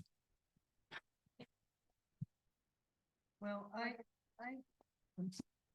I was thinking that life is some sort of a continuous, and before getting involved with Cairo conference, I was on a cabinet position involved very much with the Brazilian Constitution. We had 21 years of a military dictatorship in Brazil. And with the redemocratization of the country, we were living really a momentum where civil society was taking hold of the state and saying, well, the state is, this divorce has to finish, and we have to be there and have this power of government in its many instances working for us. And I was in civil society, and I was appointed to this position. And immediately I started working with civil society in its many dimensions, unions, rural women, indigenous women, academics, to shape our agenda for the new constitution. And it took 3 years of hard work, and 80% of our demands are included in the Brazilian constitution. And soon after that, Cairo process started, and I was then involved in the Cairo process. So I think that doing advocacy work, being nationally, being internationally, really affected me. It was a life experience for me. It was nothing, it was not a professional thing. It was like my life, you know? And I think that Cairo brought really, as was very well said by Natalia here, paradigmatic shifts, because I think that most of us who were there were for a cause. This sense of mission, this sense of being there for a mission, And I think that's what made it so, because let's say that the balance of power was not really on our favor, and we were able to change that. So that was really something that had an effect on myself, to see the possibility of bringing change. On the other hand, I think that besides the fact that Cairo affected dimensions of the feminist agenda, it had an effect on development. And this is very important to point out, because in Cairo, it was affirmed that there was a universal right to development. So development was placed also on another level, the level of human rights. Cairo affirmed that there was a universal right to development, and that development had to do with many social conditions and enlarged the sense of development from that very narrow economic perspective. So I think that Cairo, in a certain sense, is very much related to the Millennium Development Goals. The way that the Millennium Development Goals now see sustainable development, the root is in Cairo. And this was very, very important, I think. Now, on a personal note about abortion, I want just to say that this is, we all know, a very, very controversial issue. And at the Cairo conference, when you have very controversial issues, sometimes the chairperson calls what they call the group of friends to resolve a situation. And so they call the chairperson, called a group of friends of the chair to decide the situation of abortion. How do we include abortion in this? And we were locked in a room with the person who represented the US, myself representing Brazil with another very well-known demographer, Elizabeth Kohl, plus a group of countries. The European Union were there, some Islamic countries were there, some Latin American countries very much rooted on Opus Dei were there. And it took us like 12 hours where we would take turns to go to the bathroom because any comma, anything could happen in between, to save abortion on a phrasing that was acceptable. So abortion in the Cairo program is not on the reproductive health chapter, it's on the health chapter. And it's paragraph 9.25, when we were able to say that in the situations that abortion is legal, the government should offer all the services, etc., and also any sequela from abortion should be attended by public services. It's what was possible at that moment. And now I also fear that not even this will be included in the document. Thank you. Well, after the Cairo, I focused, first of all, the agenda on quality of care and reproductive health was in very good hands, and Council of the Scientific Organization. And I focused on what I would say is sort of disrupting. We speak about human rights, but it's not a resource allocation tool. Everybody has them. They're indivisible. So the question is, what group of people do you focus on and what problem? For young females, for females, period, sexual and marital markets are completely embedded with labor and economic markets. Just simply to say, who you sleep with and who you have children with determines your social access and your economic survival. And that period full stop in many places. There's a measurable mortality rate. There was in Bangladesh a woman who didn't have 2 surviving sons once she was a widow. There was social exclusion of the unmarried woman, and there were, simply, to put it very simply, one goal was to separate these 2 spheres so that If males can decide their sexual lives, their reproductive lives, their work lives, who they're going to vote for. Oh, I had a friend in Jordan who was told she was being called to a tribal meeting to be told who to vote for. Thanks, no. So how do we separate those two spheres so that females' sexual health, reproductive decisions are just as free and their access to and control of resources? So then where and when? So where the emphasis would be on the hotspots. Where are the places where you have the conjoint conditions, comorbid conditions? Natalia referred to some of them, where you basically see whatever the human rights were, they're completely on, and you can't exercise them at all. Yesterday, we had a session on Bangladesh, and someone said, well, people got tired. Let's see, patriarchy wasn't working. I said, did it ever work? No, I mean, it's like, so, where's the exit ramp, so it's a bargaining model. So, all right, so how do we, how and when do we have to intervene? And then the next years were really focused on defining, first of all, adolescent girls as distinct from women. They were treated in literature as junior women. I used to call it even junior family planning. It's ridiculous, right? The seeds of their disadvantage was often before they had their periods. One district, the highest child marriage rate in Ethiopia, Amhara province at the time, 43% of the girls were married before exact age 15, and 69% were sexually initiated before their first period. So that's why I put my energy defining the life cycle of adolescent girls, defining the places to work, and a much greater emphasis on following the money. It wasn't just health, social, economic, health, social, and economic assets, and a great emphasis on financial literacy and also creating space. Females don't have space. Female space is lost very young. So creating places where girls could gather.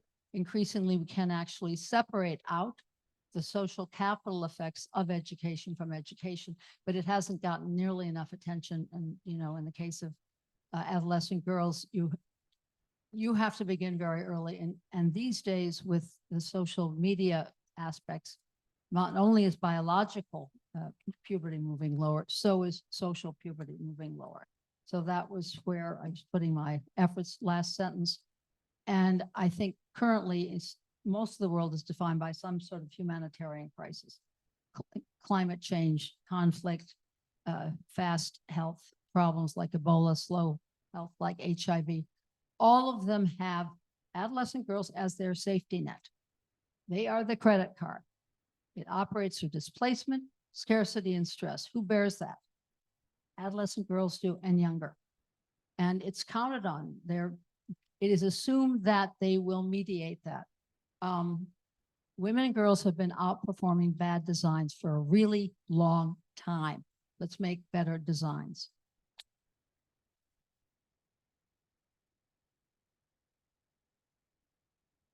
So I think Jacqueline mentioned sense of a mission. That's true for all of you. That's true for all of the work behind this. So let me ask one question for each one of you, which is going to be a nice segue for the next panel. What do you think were some of the biggest missed opportunities in Cairo and things that were not addressed either intentionally or unintentionally? So Jacqueline, can I start with you? Yes, I just reminding that language is historical. Concepts are historical. And so we have to have this in mind. We are talking about 1994. And also concepts in political science will try to understand what's happening in reality. And the big, huge political movement of the early 90s were women's movements. And the concept of gender was framed by the feminist movement in that historical context. And gender had them a more narrow meaning. It meant men and women, and how social relations, values were translated by the power relations between men and women. That was the concept of gender then. So LGBTQ plus was out of Cairo. This is one major absence of Cairo that is present now, but it's present because this is a very strong political force, this movement. And so it has been present in Cairo revisions, at least in the Montevideo Consensus, which is a document I invite all of you to read, which is a Latin American and Caribbean review of Cairo's ICPD. So yes, it is there now. And the other element is race. Race is not clearly, explicitly put in Cairo. And I think that what we have, and we know there is a very important determinant in terms of access to health services. Now, it also has been put there by the work of Black women, mainly the concept, very important concept of reproductive justice. This was out in Cairo. I think that these two very important categories were out of Cairo and cannot be ignored anymore.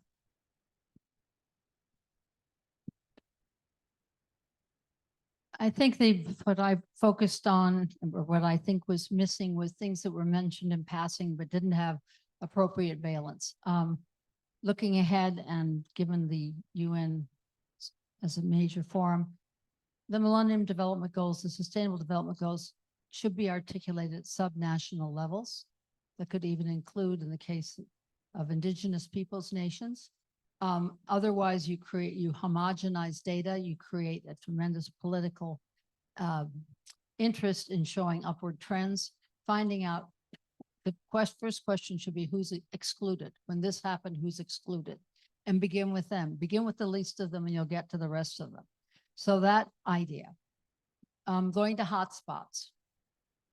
Concentrating resources. Actually, early conversation I had with Dr. Bapatunde when he took over was, in a country you have X amount of money, can you concentrate money in two places? Let's take maternal mortality, which you have the highest rates, and you go for a difference in indifference where you commit to an improvement in your worst performing places, rather than making this, I think it's become a competition among countries.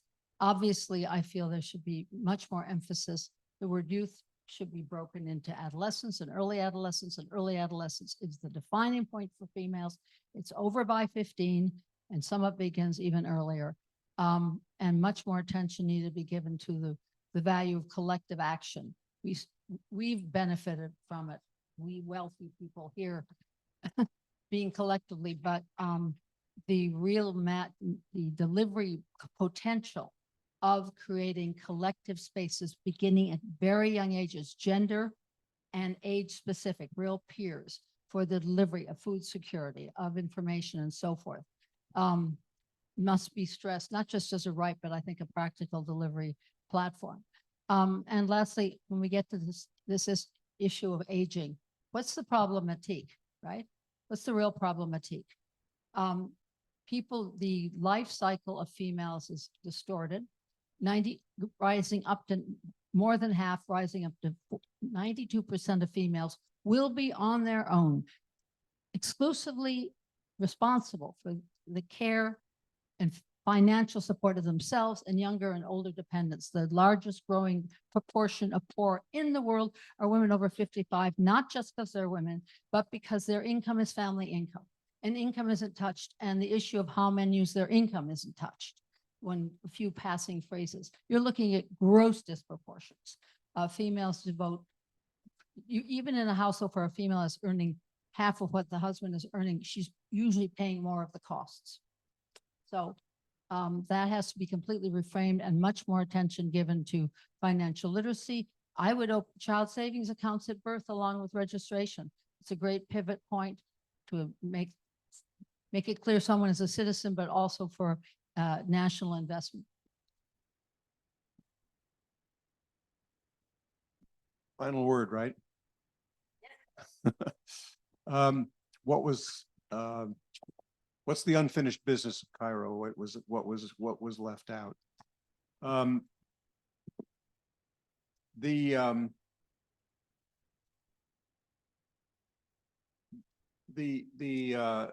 critique of population policies that led to the paradigm shift of Cairo was accompanied by an attack on family planning. The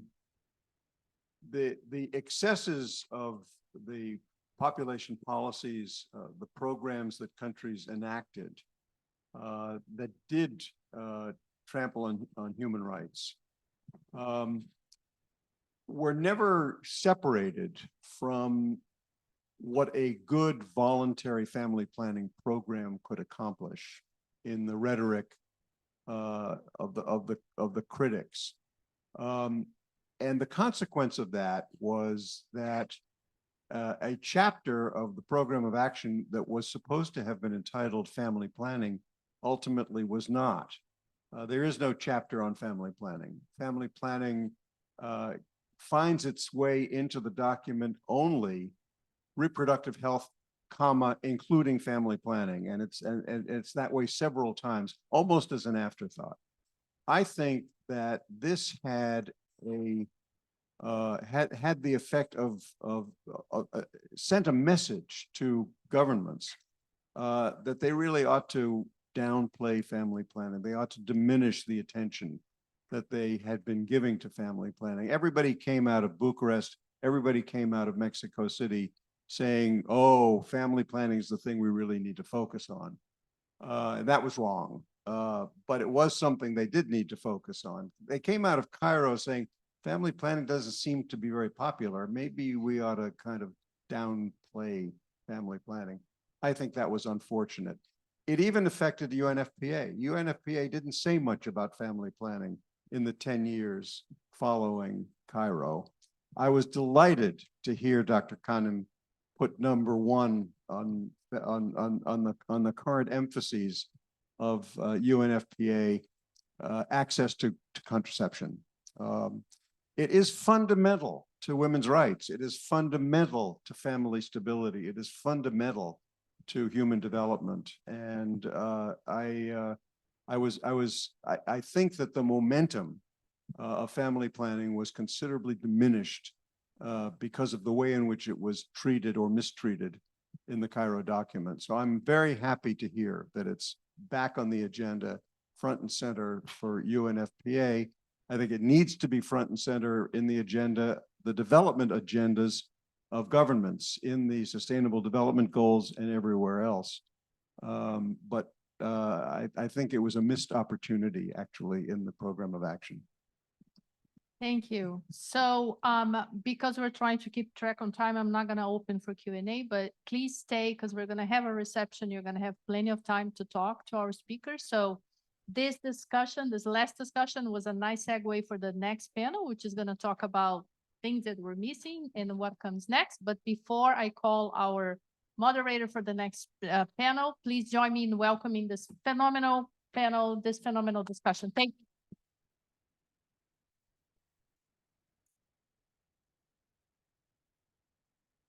So to moderate the second panel, I want to invite Professor Anna Langer, our colleague in the Department of Global Health and Population.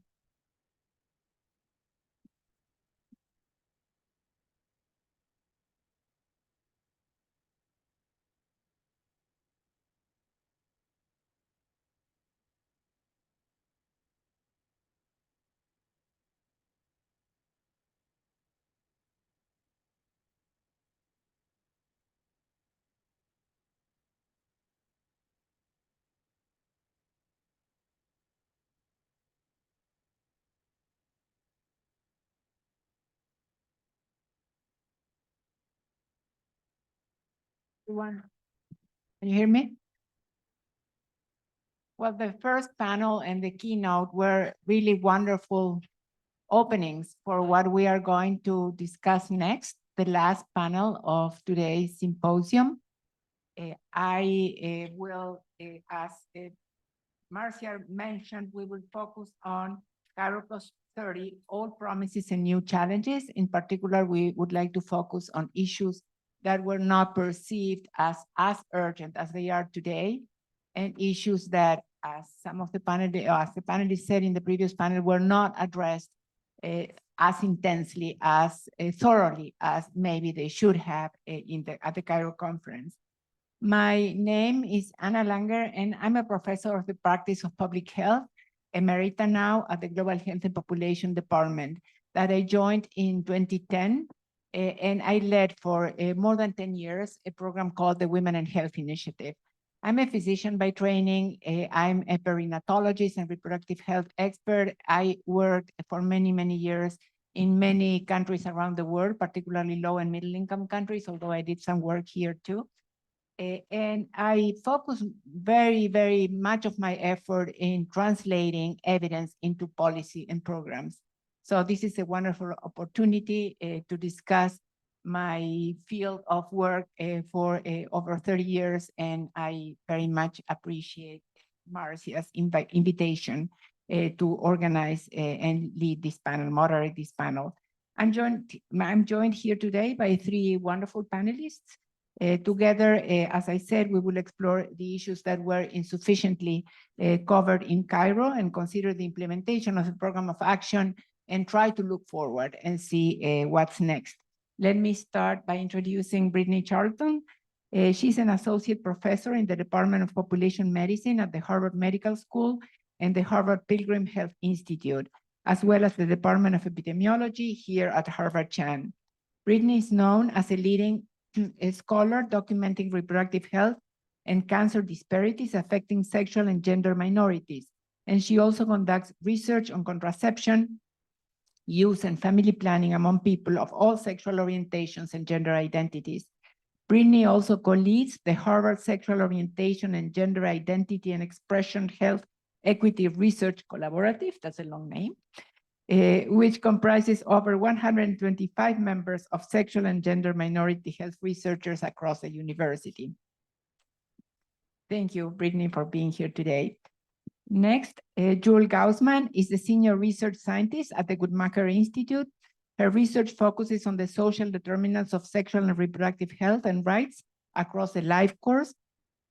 Jewel previously led a research portfolio at the Women and Health Initiative in the Department of Global Health and Population and spent 8 years as a family planning program research technical advisor in the Research Technology and Utilization Division of the Bureau for Global Health at the U.S. Agency for International Development.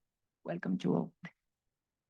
And last but not least, Joshua Glasser is the Associate Director for Combating Antimicrobial Resistance and Integrated Health Innovation at the White House's Office of Science and Technology Policy. He joined OSTP, having previously served as acting head of a strategy for the U.S. Department of State's Bureau of Global Health Security and Diplomacy. And he has also served as a foreign affairs officer and senior advisor for the State Department's Office for International Health and Biodefense. During his decade at the State Department, he held a portfolio focused on health security, climate change, and the global environment. So I would like to, well, in fact, they are all alums. Yes. So welcome to the alums from the school. Yeah. Thank you so much for being here today. As it has been mentioned before, there have been massive changes in the last 30 years, and we need to acknowledge them. Demographic changes characterized by a lower fertility and aging of the population in most regions of the world, a shifting of the global burden of disease with an overlap of pre and post epidemiologic transition conditions and a pandemic on top of it. A widespread use of new technologies that were mentioned by Dr. Canham and others, both by the public and by health systems, dramatic changes in the physical, built, and social environments, frequent and impactful conflicts, wars, and humanitarian crises in different parts of the world that were also mentioned, a recognition of sex and gender as key health and cultural variables, in the context or inextricably linked with other social and structural determinants that created new frameworks to look at sexual and reproductive health and other dimensions of health. The embracement of the Sustainable Development Goals, of course, by the global community, and so much more. In the limited time we have today, we will discuss some of these complex issues. So I would like to open the conversation asking the group why the Cairo conference is still relevant 30 days later, and which issues we believe were not sufficiently addressed or were not visible enough 30 years ago in Cairo. Let me start with Brittany.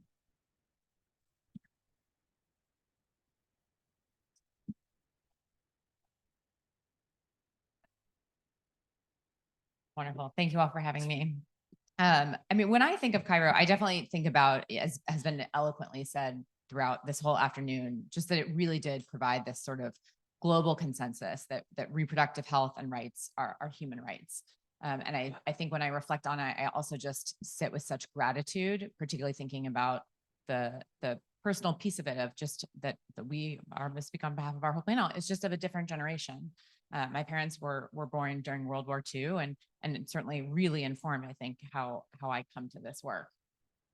To your question, I think, there's obviously been so much progress in so many areas since Cairo, and yet I think we also need to not lose sight of just the alarming setbacks that also remind us why the conference, I think, really remains so relevant. I think in many ways, particularly in the US, where most of my work is focused, we're really in a much worse position in a lot of ways. Broadly, the rise of populism and even more recently, the overturning of Roe with the Dobbs decision have really contributed to that. I think given my own area of research, one of the areas where I see that was not sufficiently addressed was, of course, around LGBTQ populations. So let me give you a little bit of context here. So just within the US, 1 in 5 people are LGBTQ. And this population will grow as that number is actually twice as high among young people. LGBTQ people experience widespread discrimination that results in adverse physical and mental health. And while the HIV/AIDS epidemic absolutely devastated our community, its influence has also yielded a really concentrated focus around cisgender men. And therefore, very little research has elucidated the reproductive health of LGBTQ populations. And while we know that abortion restrictions disproportionately impact people of color, those that are low income, very little is known about the fact that abortion care is actually really central to LGBTQ health. And while it may seem counterintuitive, research certainly from my team and many of my colleagues reveals that LGBTQ people are actually much more likely to have an abortion than their cisgender heterosexual peers. So for example, bisexual women are about 3 times as likely to have had an abortion compared to their heterosexual peers. And we know that LGBTQ people are at a heightened risk for teen pregnancies, for unintended pregnancies. And these disparities, again, largely stem from discrimination. That could include a lack of healthcare access, limited contraceptive counseling, inadequate sex ed, many of the things that we've already talked about today. LGBTQ people often experience domestic violence as well and become pregnant after being raped. For every 1 victim in this situation, our research has shown, actually with colleagues at Guttmacher, for every 1 victim in this situation that is a cisgender heterosexual woman, there are 10 LGBTQ victims. Obviously, I've focused a bit more on abortion here, but I want to give you just a couple other examples of this work outside of the abortion space. So compared to heterosexual women, LGB, so lesbian, gay, bisexual, and even queer women, are just as likely to have had sex with men. They're more likely to have had sex at a younger age and with more partners. If we choose an obstetrical outcome, let's say stillbirth, they're almost 3 times as likely to have had a stillbirth as their heterosexual peers. And emerging work on a whole host of other obstetrical and perinatal outcomes also shows a huge burden, higher rates of miscarriage, gestational hypertension, and having offspring that are born preterm and of low birth weight.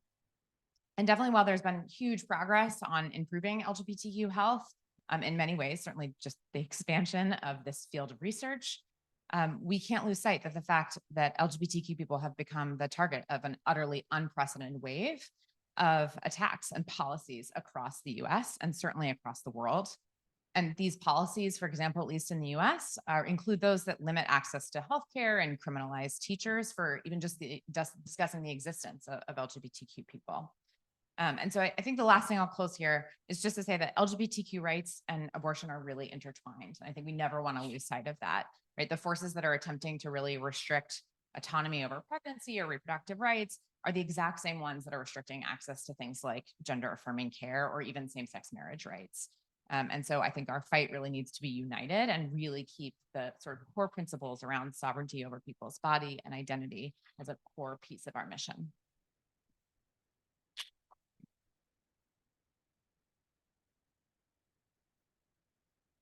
Thank you. That was great. Jewel. Sure. Yes, I can hear that it's on. I also just want to start by expressing just a sincere sense of gratitude to the previous panel and just, I mean, fascinating hearing about your experiences bringing this agenda forward. And I'm also going to jump into the issue of abortion. You know, thank you for the excellent job framing sort of what's happened historically with that issue. And I guess I'll start by saying now that globally 6 in 10 unintended pregnancies end in abortion. And as we heard, reducing unsafe abortion has long been recognized as an important way to reduce mortality and morbidity, not just of morbidity and mortality, not just maternal morbidity and mortality or morbidity among just women. Some recent evidence from 3 countries in sub-Saharan Africa show that abortion complications account for 17% of all obstetric admissions. ICPD really viewed access to safe abortion as imperative for public health. And it's, you know, really central to this idea of bodily autonomy that Cairo really emphasized for the first time. But as we know, there were tremendous challenges around putting it on the agenda and keeping it there. Another issue that came up in Cairo is the issue of post-abortion care.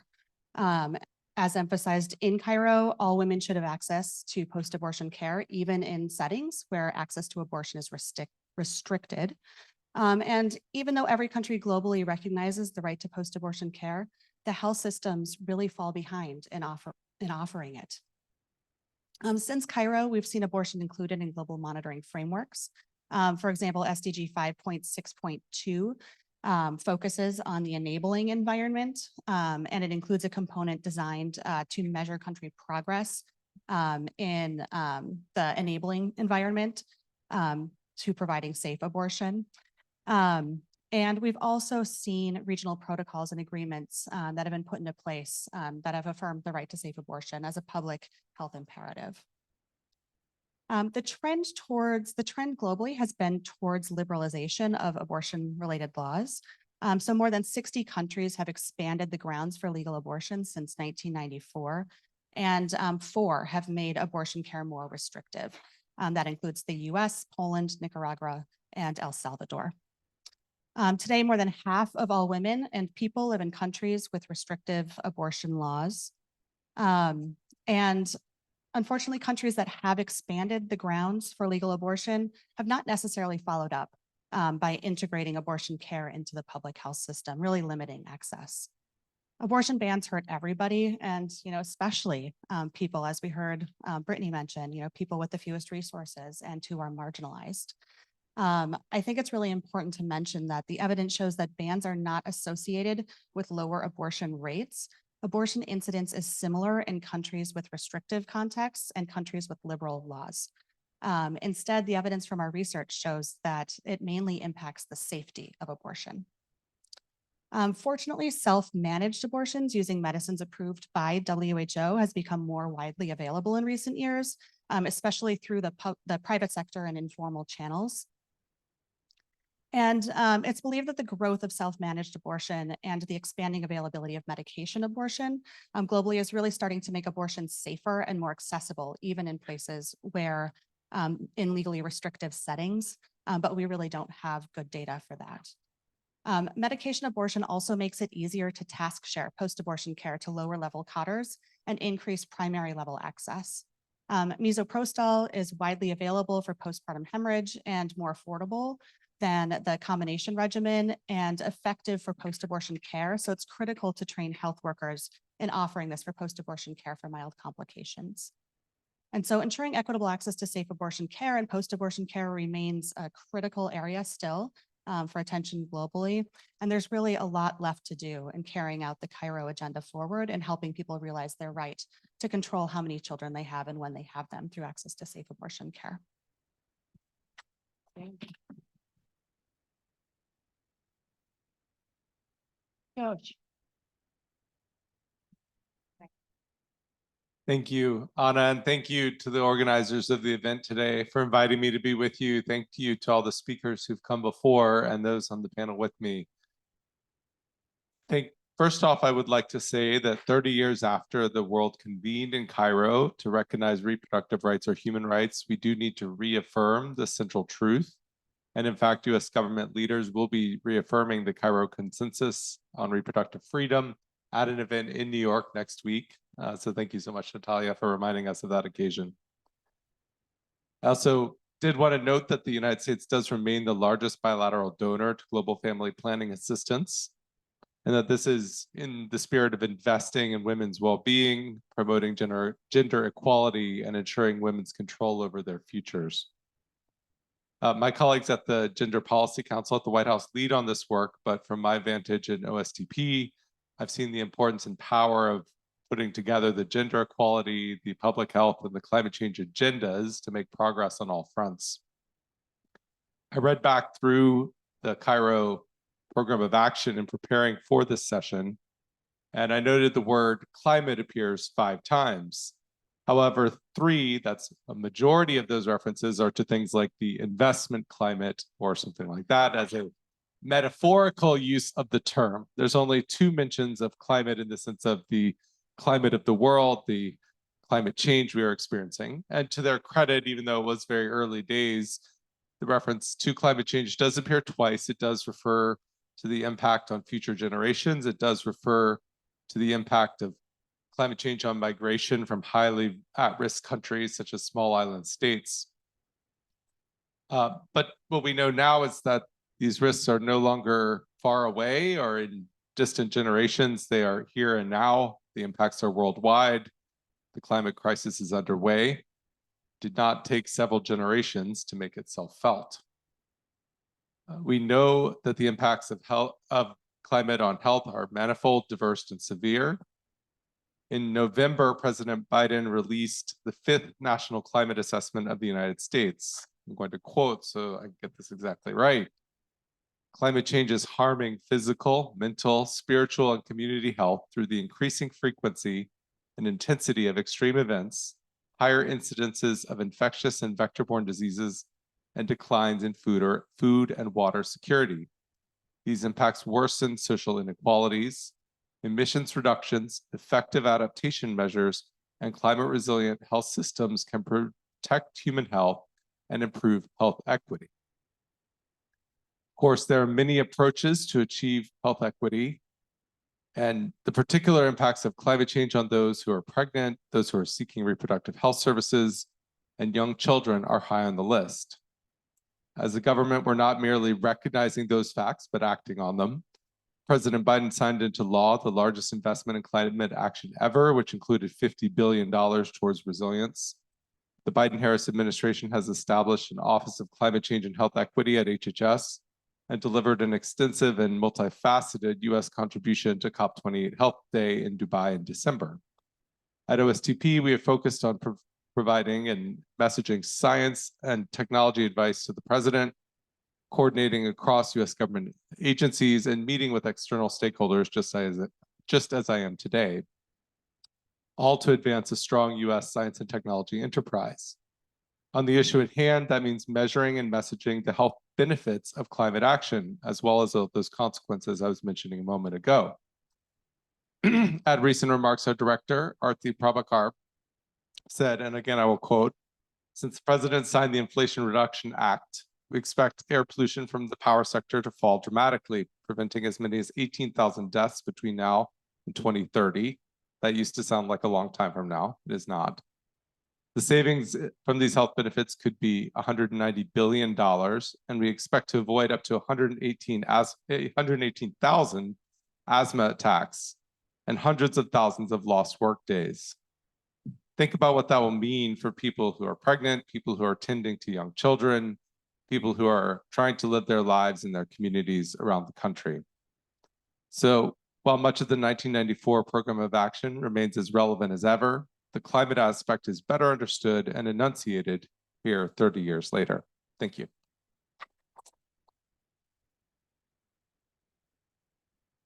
Before moving to the next question, I would like to add a few words about a perspective that wasn't that obvious or evident at the Cairo conference, although the life course approach was mentioned one way or the other. And that has to do with my work here at the school over the last 12 years or so. We tend to think of global health and even in clinical settings in a siloed way, dividing the life of people in different stages or cycles. And sexual and reproductive health is obviously very much still at the core of women's health, but we need to think more clearly, and I think this is becoming more and more evident, about the links between what happens during those reproductive years and what happens before and what happens next.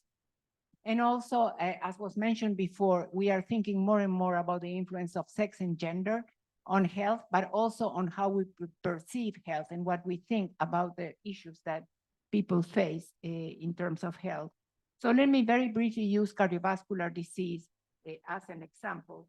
Globally, as many of you know, all of you know, heart and cardiovascular disease is the top cause of death. Among women, is among the top causes of death, although most women, the public in general, and maybe even providers, don't know that and still think about cardiovascular disease as a disease that affects mostly men. In the US, on 1/3 of women will develop a cardiovascular disease over their lifetime, and 1/5 of women will die as a result of that.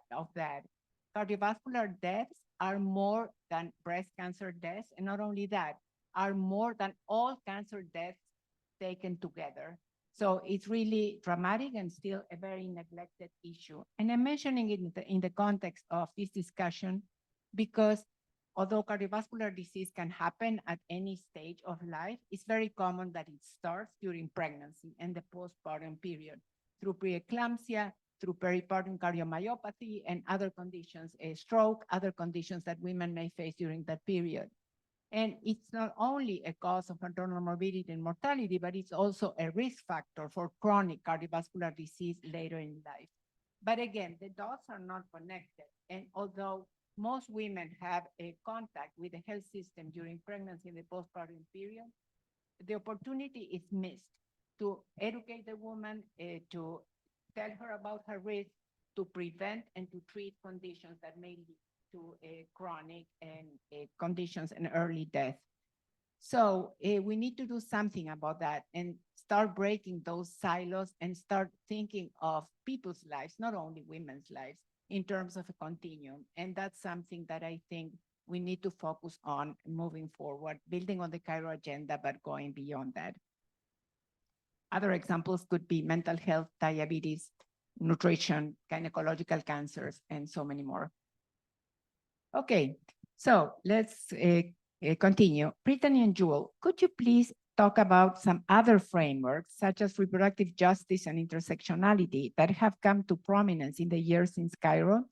How do you see these frameworks influencing the still very relevant Cairo Program of Action? Now let's start with Jewel.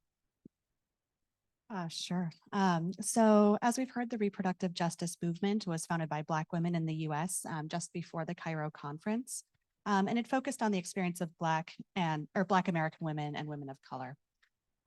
Reproductive justice is often defined as the human right to maintain personal bodily autonomy, have children, or not have children, and parent the children we have in safe and sustainable communities. And I think all of those pieces are really important, including have children, which I think sometimes gets lost in these conversations. And I really think that this definition strikes at the core of the Cairo agenda. However, many of the measures that have been traditionally used to track progress in achieving the agenda are arguably not based on the core tenets of bodily autonomy. And so, for example, the common indicators of unmet need and demand satisfied are widely used in family planning programs globally to track progress, but they're not appropriate in capturing important aspects of equity and person-centered preferences. Unmet need for family planning has been tracked since Cairo, and it's defined as the percentage of fecund women who reported desires to delay or limit childbearing, but are not using contraception. And this is really missing important aspects of preference and satisfaction and personal desire. The measure is derived from a series of questions that imply need from an economic perspective. And again, it's just not based on a woman's stated demand. And a major critique of this is what I mentioned earlier, that it doesn't recognize the rights of some women who do not want to use contraception. And I was very happy when Judith mentioned earlier that she said that we should do away with CYPs. I agree. And there's been a lot of excitement in the field around critiquing some of these measures and developing improved ways to track progress that are more person-centered and rights-informed. And so while reproductive justice grew out of Black women's experience in the US, I do think that some of the central tenets can be thought of in the international context in moving the Cairo agenda forward today. And so, for example, reproductive justice focuses on power systems and eradicating power imbalance based on gender, sexualization, and race. These are all core issues of equity throughout the globe. Also, reproductive justice focuses on ensuring that the most marginalized are included. Globally, there's a lot of work that still needs to be done to elevate the voices of marginalized populations, such as adolescents, gender minorities, sexual and gender minorities, refugees, et cetera. And then finally, reproductive justice focuses on bringing together people in a movement. And I think that that's really important for discussions that are happening today, for example, around decolonizing global health and ensuring that the reproductive health agenda isn't really just North-led. And I think that's really one of the important tenets of reproductive justice and in meeting the sexual and reproductive health and rights needs of diverse global populations.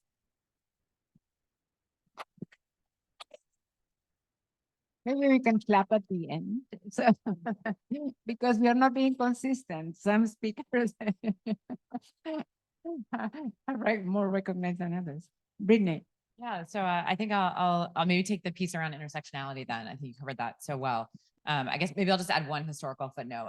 Certainly when I think about reproductive justice, especially in the context of Cairo, I also just think about sort of how that collective action happened and sort of this group of women coming together and then choosing to publish this full page statement, both in the Washington Post as well as in the roll call. I think that the title of their piece was Black Women on Universal Healthcare Reform, and they had over 800 signatures on that piece, and obviously really put it in the context of the Clinton health plan at the time. But it certainly just feels very, very poignant given what we need in our current political system around collective action.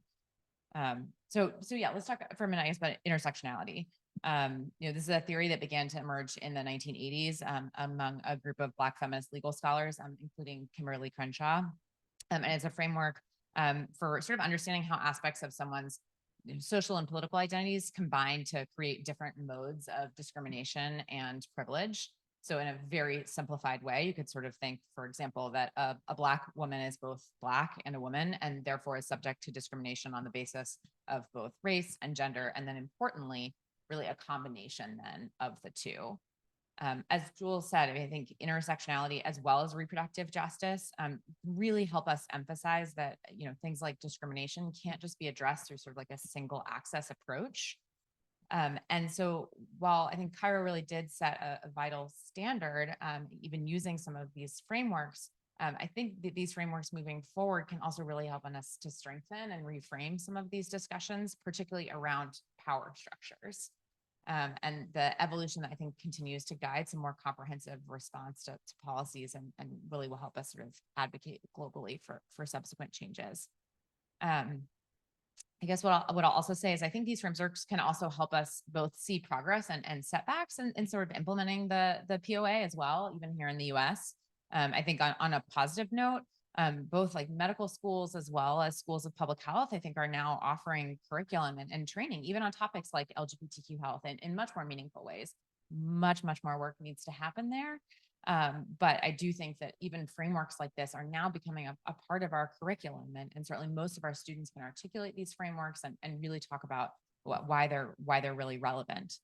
And I guess the last thing I would say on this is, I think we do still see an impact of kind of the failing of upholding to the POA's commitment around things like non-discrimination and universal rights as well.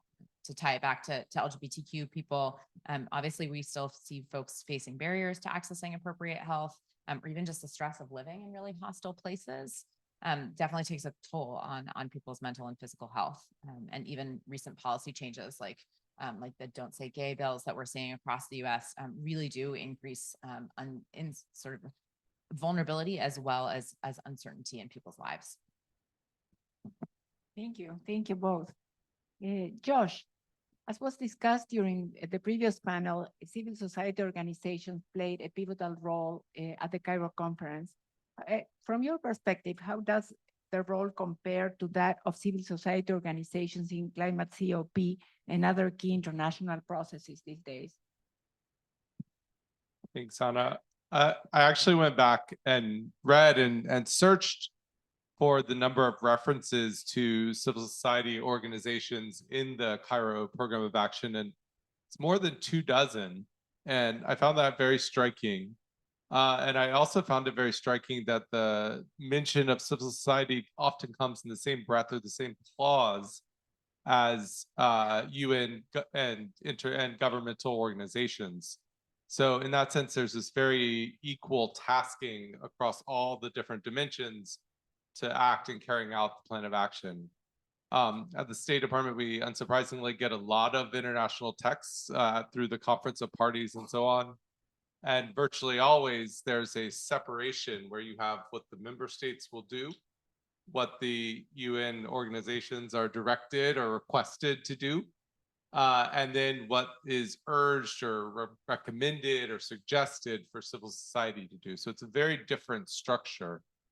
I will say, though, that the COP experience is quite interesting in that it's an iterative experience. It meets every single year. I was able to go for the first time in Dubai last year in December, and it felt very much like I was crashing into someone else's party. There's a whole group of people who show up every single year at these meetings. This isn't a decadal meeting like Cairo was. This is an annual meeting.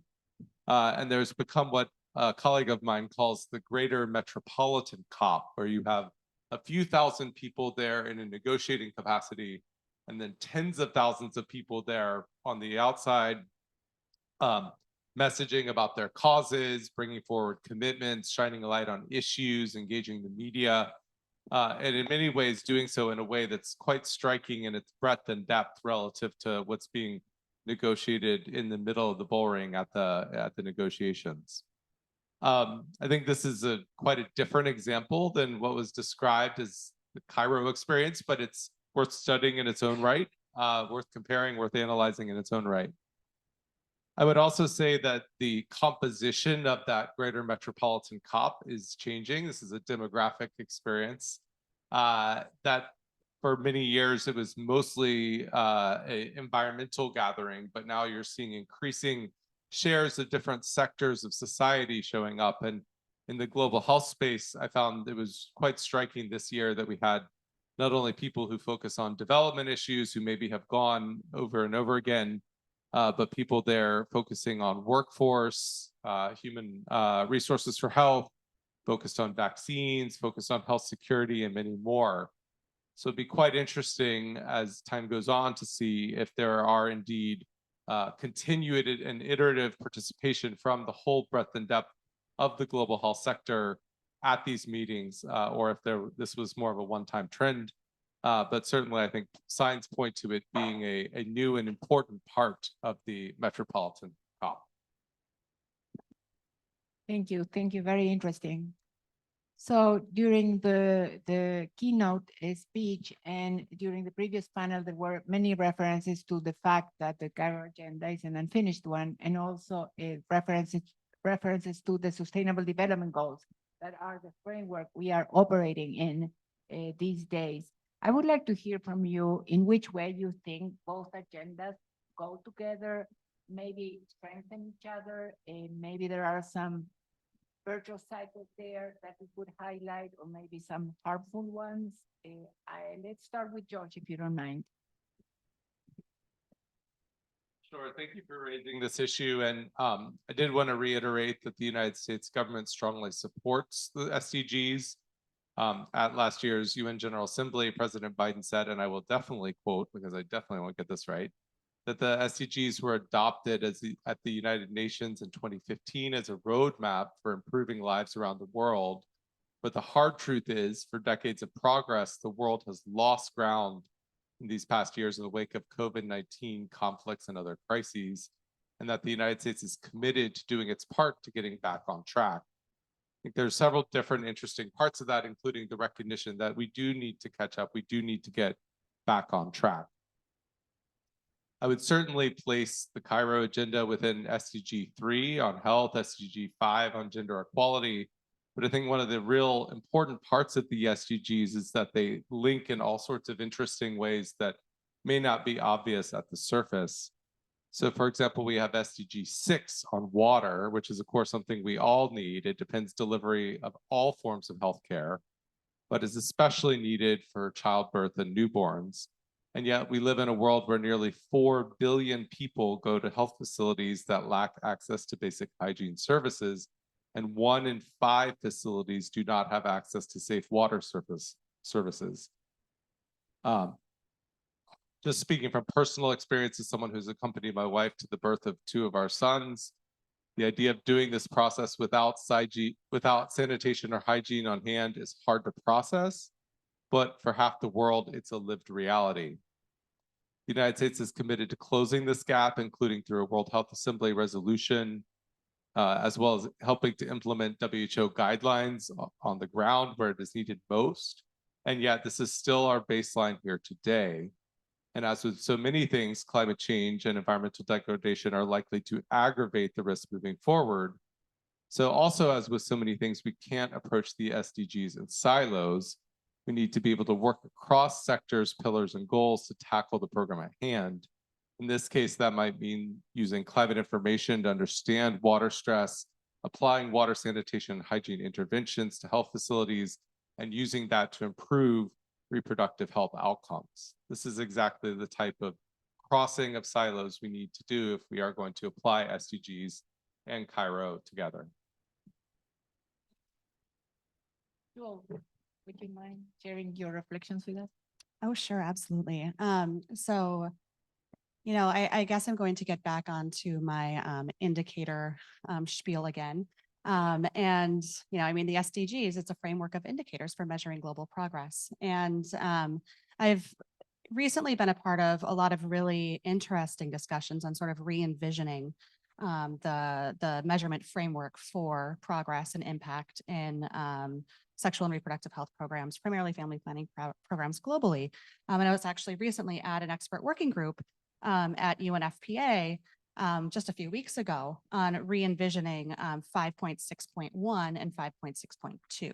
5.6.1 is the SDG that focuses on reproductive autonomy, and 5.6.2 is the SDG that focuses on sort of the large legal enabling environment related to SRHR, sexual and reproductive health and rights information and services. And, you know, I think that sort of these efforts to re-envision how we understand what we mean by reproductive autonomy and what do we mean by sort of an enabling contextual environment that enables people to live the reproductive health or reproductive lives that they want to. I think that that's really central to the Cairo agenda and its focus on bodily autonomy. And, you know, I think it's just really exciting thinking about how we can still sort of reinvigorate that agenda and move it forward and improve measurement around these really important areas so that our programs are aligned with our beliefs. Great, thank you. Brittany?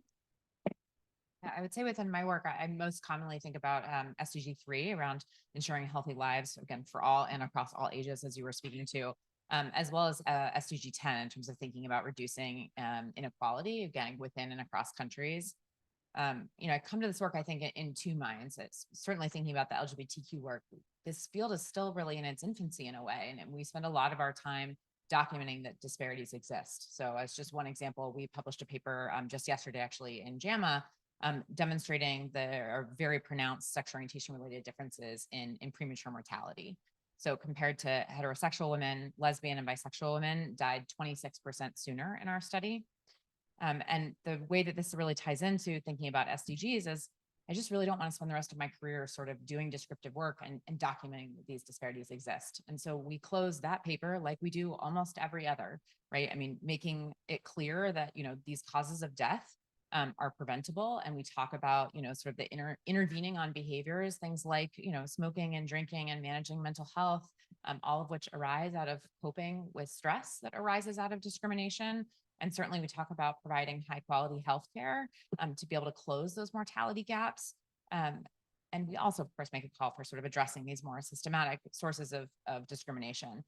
But for me, I just really want to move beyond this descriptive work, at least within the LGBTQ health field, and really think about not only applying some of these goals, but really starting to do more intervention research. And I don't just mean intervention sort of at the individual level or even the health system, but certainly much broader than that as well. Thank you. Thank you for that. That was a perfect segue to my last question, maybe, which is I would like us all to think about the think forward. What's next? What do we need to do in order to change things in the most positive way possible? What's the call for action, as you mentioned in the case of your field, Brittany? Maybe you would like to start? Sure. Yeah, I guess I would say in some ways how I opened. I mean, I think, in the 20 years that I've been doing this work, the field really has transformed. It's transformed from one that's primarily focused on HIV/AIDS to one that really does focus on diverse LGBTQ communities that are impacted by a range of health inequities. And it's certainly profoundly meaning to me as a queer woman to just sort of think about how we can build a space in this field, but even how we can build a space in schools of public health or schools of medicine, for example, to sort of train the next generation of leaders. Again, not just to document that these inequities exist, but then really design interventions and advocate for policy changes that can really tangibly improve the lives of LGBTQ people. I think that there's lots of ways, big and small, that we can be thinking about doing this work. I mean, I think even things as small as we've heard today, changing our language to be more inclusive. I mean, even something as small as using, a lactation room as opposed to a mother's room, or breastfeeding, thinking about words like chest feeding. That's already so present, I think, in so much of our language.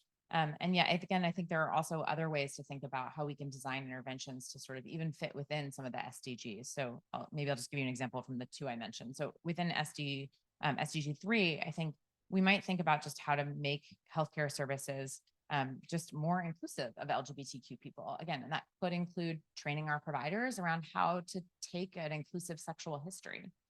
Around SDG 10, I think we could think about really ensuring that when we talk about sort of gender equity and even violence against women and girls, that we also address some of the particular issues that are faced by lesbian, bi, and trans women as well. So I guess for me, I really come back to sort of training. I think about the trainees that are in the room and really thinking about just the next generation of folks who are going to help us expand our evidence base and really inform policymakers, providers, and really the general public. And really just thinking about that our role is really to ensure the health and dignity of people remains a priority. Thank you. Yeah, so I think an important and cross-cutting area in the field of sexual and reproductive health and rights is ensuring that the needs and rights of adolescents are not forgotten. And I really view adolescent sexual and reproductive health to be an issue of health equity. Adolescence is generally a very healthy time in life. So youth are really left out of a lot of efforts focused on other parts of the life cycle, going back to what Anna was saying about the life course. And there's just so many sensitivities around it. There's a lack of good data oftentimes, and also a lack of political will. Also, adolescence, brings about new vulnerabilities as people go through puberty. And especially it can be made worse, so much worse by context, thinking about resource poor, fragile settings and humanitarian contexts, just to name a few. One of the issues also that we see increase in humanitarian contexts oftentimes is child marriage, and that's an area where I've done a lot of work. Child marriage is featured in SDG 5.3 as part of the global commitment to eliminate all harmful practices. And still today, more than 20% of girls are married as children annually. And the highest prevalence is in Africa and South Asia. So there's still just a tremendous amount of effort that needs to be done. Also, I recently learned that in the United States, child marriage is still legal in most states. So we are by no means a good example of how the legal frameworks can move forward to eliminate that practice. We all know about the consequences of child marriage. They're profound. It really, really limits young women and girls' abilities to, live their lives to their fullest, and it limits their life chances. In my own work, I've focused extensively on adolescent sexual and reproductive health in resource poor settings, primarily in the Middle East. That's just been a tremendously interesting context to work in, and I think highlights just the extent of this need. I think looking back to, some of the biggest successes I've had in my career as a researcher is influencing national reproductive health policy in Jordan in order to get youth sexual and reproductive health recognized as a policy priority. And obviously there's still just a ton of work to do in that area. I see that the potential to address it moving forward is, tremendous.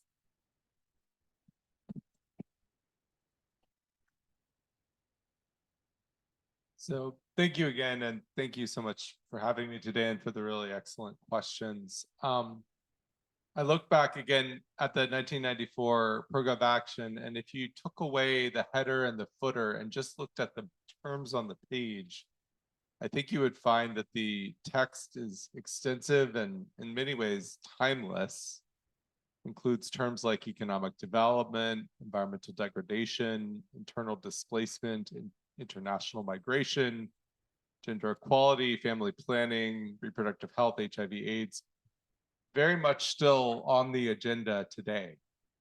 If you were to pick up a newspaper or surf to your local news site, you would probably see many of these exact same terms.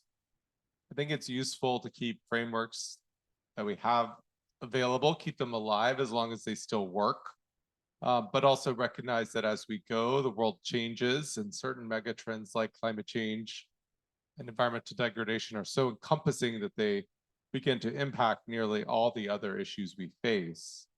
So I don't think I would recommend scrapping the framework, far from it. I think it does remain timeless, it does remain relevant, but we should think about how to climatize it, how to weave climate considerations in so that we account for the short, medium, and long-term impacts of the climate crisis and the unique impacts on those who are pregnant and young children, among many others. These issues touch everything we do, so we have to think flexibly and act accordingly.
I have a question for this panel. Okay. I'm playing a defensive game. So many of the things you're speaking about unfold over a lifetime, are flexible, the meaning might change. So back to another question. A lot of the research must rely upon past studies. The role of direct contact with practitioners on the ground. You know, my investment in this question is twofold. One is, I don't think we learned what to do about adolescent girls until we were on the ground working with them and seeing the internal heterogeneity. So, and then later, those become, of course, delivery platforms. And what I've seen a lot of the literature reviews do not have a column, which I would hope they would have. What capacity was built to carry out what you learned? Because the most prestigious research methods often are so method driven that you know, there's a real difficulty. So how do you assure engagement on the ground as a learning experience? And the second is this young adolescent window. So many of the conditions we've talked about, certainly with the LGBTQ, I'm assuming, may not be correct, and others, just the lack of investment in that age group, period. How much is that generic disinvestment, basically? School is supposed to take care of all of it, and then you're supposed to graduate and get a job, and some other mythologies like that. What about the lack of platforms and explicit plans for investments in 10 to 14-year-olds, males and females?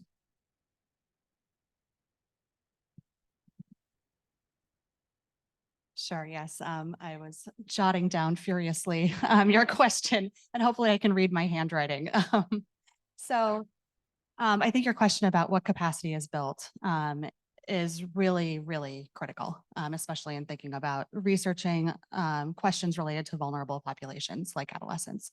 And I can just, I can speak to my own experience in Jordan in conducting research in the Middle East. And what we did is we worked, the study that we ran was largely sort of participatory research. So, really what you're talking about, getting on the ground, talking with youth, talking with their parents, talking with stakeholders, and, other government leaders, trying to really understand what the burning research questions are. And part of that, I think, was sort of building up the capacity and familiarizing them with the methodologies that we were using so that they could understand the results. And I think that that's really important, especially in qualitative research on these topics. I think it's really hard to understand how to translate sometimes the results of qualitative research into policy because there aren't numbers, which are fairly easy to understand. I mean, I'm a social epidemiologist. I do multi-level modeling. I do a lot of, like very heavy, like statistical numbers related research, but I also do qualitative research. And I think it's sometimes pretty hard to translate the qualitative research into, actual meaningful policy recommendations that are easily understandable. And so, I really do think that, ensuring that the methodologies are well understood, ensuring that the questions are really driven by the stakeholders, all of that is just really fundamental to making sure that the research is meaningful. Then, yeah, just to comment briefly on your question about sort of lack of investment in very young adolescents. And that's another thing that we focused on actually in the study. We focused on young adolescents in Jordan, unmarried. And I mean, it was tremendously difficult. There's no investment in their sexual and reproductive health and rights. But, it was interesting what we learned, getting on the ground and speaking with people. One of the things that was so interesting is that when we spoke with parents is that they were, sort of happy to say, like, well, hopefully we're not prepared to do this. So, we'll let the schools do it. And we would love, for the schools to address, comprehensive sexuality education programs because we don't feel comfortable doing it. But that capacity is not there at the school. There's just a tremendous lack of investment. And I think a lot of it is sort of, the demands of the stakeholders, of the parents aren't being realized or heard. And there's just assumptions that are made because the issue is sensitive, people don't deal with it. And so then there's just, this kind of cycle of a lack of investment. And so, yeah, I mean, it's definitely very challenging.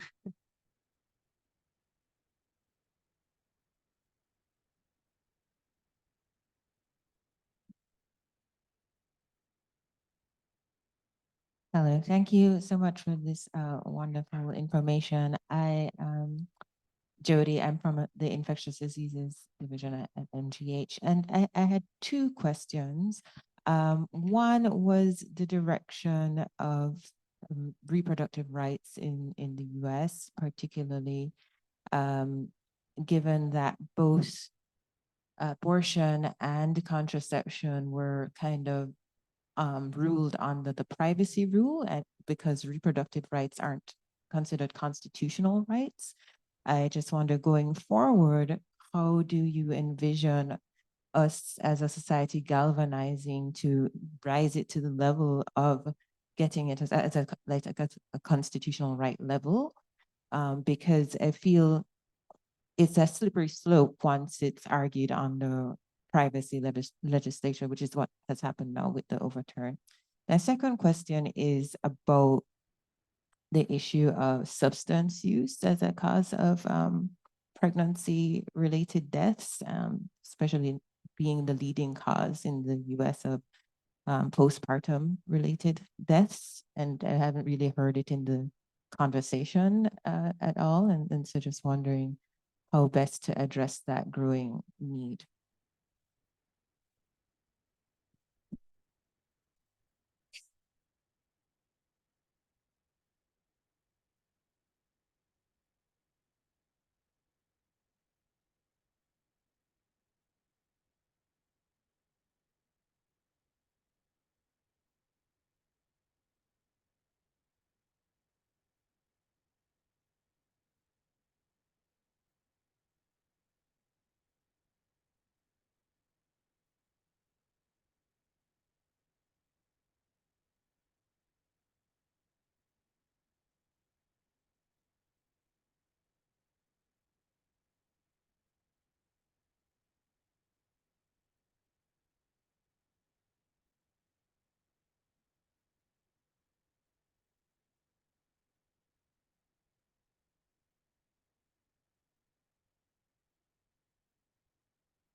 Just to report on the activities of a hero at Cairo, Ellen Marshall.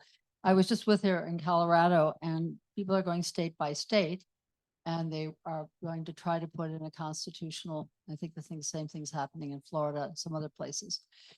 Vermont, is it on? Is it going to be voted on? Oh, great. Okay. So yeah, exactly. So yeah.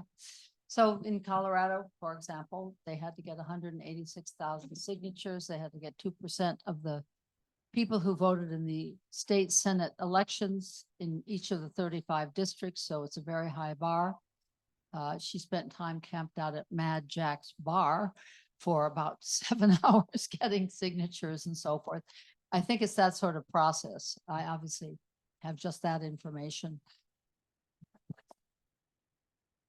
I'd like to add that although the United Nations obviously doesn't work in the United States, what happens in the United States has a terrible ripple effect, if negative, on the rest of the world. So I found it was interesting that France is the first country to write bodily autonomy into their constitution. And it would be wise to figure out how you get that kind of consensus on women's rights. Unfortunately, it seems to be absent in a lot of places. Thank you. Thank you. You, Kelly Blanchard from IBIS Reproductive Health. I'll make two comments building off both what Judith and Natalia have said. I think first of all, one of the answers is the reproductive justice framework. And I think it's a broader consensus around a more positive, justice-centered view of what reproductive rights and sexual and reproductive rights and health mean to individuals and families and communities more broadly. And I think the efforts at the state level to go through these ballot initiatives are super important, because there's this vision or this idea that the US is quote unquote divided over these topics. That's false. More than 60%, up to 70% of people actually in the United States, if you ask them, agree that people should have a right to access to abortion care, for example. Our politics is very problematic on this topic, and it's a big problem with our democracy and gerrymandering and the way our democracy works. And so I think we have to keep coming back to democracy and keep coming back to justice. And then on top of that, I will also just say that I think that our Constitution does not even provide us in the United States with any right to health or health care. And so we have a much broader problem in the United States around our sort of civic agreement with each other about what we each deserve as people and communities and families. And so I would love to see sexual and reproductive rights, health, and justice be part of a broader health justice agenda that really allows us to move towards universal access to healthcare and to avoid what is like the shame of our country being the richest place in the world, with some of the very depressing health outcomes for that money, let alone the way we treat. I mean, it's been mentioned here, inequities within countries. The inequities within this country are really just horrifying. So just to add a few points.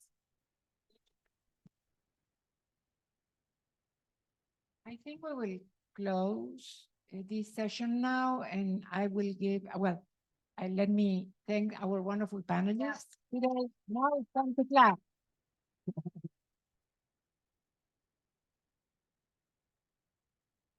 And give the mic to Marcia, so we close this event. Thank you. All right, so I'm just gonna close this. It's gonna be brief. First of all, I want to thank Dr. Natalia Cannon and all the panelists who spent this Friday with us. And it was absolutely important to hear your thoughts and to hear the conversations about Cairo. I think this was a phenomenal way to end our Global Health Week, just a week, because this is not the end. This is just the start of, I think, a much more informed conversation, and there were several calls to action here. So I also want to thank our faculty members, Kevin, who is here, and Maggie, who participated in this year's faculty debate over the week. That was one of the activities we had. Also, Carmen Barroso and Kelly Blanchard for hosting a conversation last Tuesday. And also thanks to Kelly, Anna, and David Bloom, who joined me in organizing this whole event. And I also want to thank the people that actually made all this happen. Kim, Kate, Amanda, Jessica, and Allison. Without all of you, we wouldn't be here. You should stand. Can you stand? Yes. Thank you. So I just want to do a brief bringing out the keynote and the two panels together. I think it was really inspirational to hear Dr. Cannon and how she highlighted how the conference in Cairo was revolutionary, and how we shift from numbers to human rights. This is really important. We heard the need to recover the sense of international solidarity, and that's one of the things that fueled the Cairo consensus. The absolutely crucial need for a human rights-based approach to health. And I think it was extremely important that although we still have challenges, Dr. Cannon reminded us of the many, many achievements we were able to accomplish since 1994. Progress now is slowing down. In some cases, it has stalled. Inequalities are widening, not just between countries, but within countries. And the rights of women, girls, and gender diverse people are being pushed back. Dr. Cannon also highlighted the need to collect detailed data. This is right at the core of what we do in the school. Detailed data that allows identifying who and where are those people being left behind. And this came up also in other panels. It's easy enough to start with those that are already better off, but we should start exactly with those that are most vulnerable and left behind. In other words, data that leads to action. She told us about the 3 zeros that UNPA is working on: 0 unmet need for family planning, 0 preventable maternal deaths, and 0 gender-based violence. She also highlighted the climate crisis, which came up in our second panel. And she concluded with the urgent need for working together, again, this issue of global solidarity. Panel 1, I think it was extremely informative to showed us how the discussions, even before the conference, were important, the participation of the different foundations, the role of the different foundations, the alliances that were put together. It stressed this issue that because the previous conferences were focusing so much on goals, demographic goals, and because some of the family planning programs were so coercive, there was this sort of negative view on family planning programs. Let's see. Then we discussed how the shift in Cairo was from demographic goals to more individual choices. And let's see. And then what it was important about Cairo is that it was a change in the strategy. Some of those ideas were already being discussed by some of those groups, but it was a change in the strategy to move forward the program of action. Then we heard of some of the issues that were not addressed in Cairo from panel 1. They came back in panel 2. And I think a few highlights from panel 2 were the issues on LGBTQIA and how those are directly connected with abortion issues as well. Again, the issue of good data came about. How in some countries, abortion actually became more restrictive. And I think one of the countries mentioned El Salvador. For those of you that don't know, if you have a miscarriage, you have to prove it was a miscarriage. You can end up in jail in El Salvador. This was all over the news during the Zika epidemic. Let's see. I think Josh had a huge job in counting words in the report. Nobody read the program of action like you did in preparation for this meeting. So thank you for doing this. I never counted how many times climate appeared in there. So we heard about how some conditions are sort of neglected, and we heard about cardiovascular diseases, and connected to that, the incredible opportunity that we could leverage as women getting in contact with the health system so other issues can be addressed. We heard about reproductive justice, intersectionality, and all the connections with SDGs. And sometimes if we don't think about intersectoral collaboration, we may miss how some of those SDGs are deeply connected in contributing to reproductive rights and reproductive outcomes.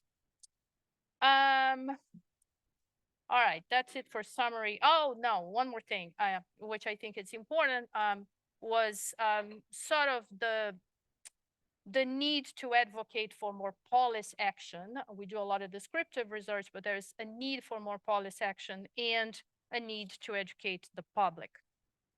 So I think those two panels really touch upon several issues that were raised on the keynote and gave a really, really good overview of Cairo plus 30 and a little bit of the agenda we have for the future.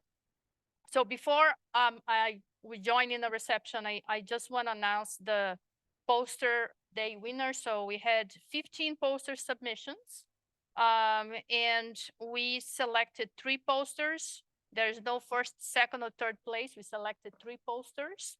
But I should say all your 15 are winners because you took the time to really recognize the importance of Global Health Week and send the poster. So all of you deserve our congratulations.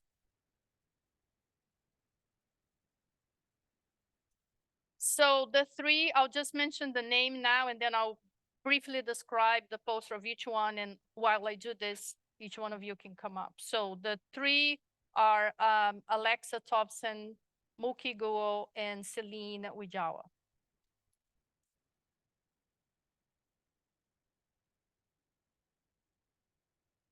All right, so Muki Guo's poster focuses on family planning policies and women's mental health at older ages in China, which examined the mental health of women aged 45 or older as related to exposure to family planning policies. Muki.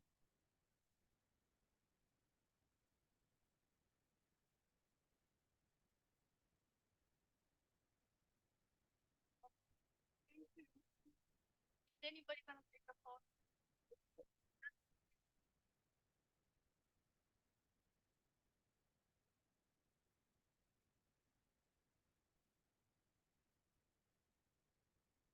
Okay, Celine Wijawa's poster highlights research on improving maternal health in Indonesia, a mixed methods assessment of basic emergency obstetric and neonatal care service delivery. It studies the high rates of maternal mortality in Indonesia and investigated the barriers to effective emergency obstetric and neonatal care in government-funded community health centers. She's not here? Uh-oh. You're gonna lose your award. All right. Moving to the next one, Alexa Thompson's award. So I think there are two people here that are gonna receive in her behalf. Is that true? All right. Alex and Merritt, right? All right, you can come up here. So the poster displays the research on the sustainability of the Ukraine Trauma Care Response Program, which was developed by the International Medical Corps and Harvard Humanitarian Initiative after Russia invaded Ukraine in 2022.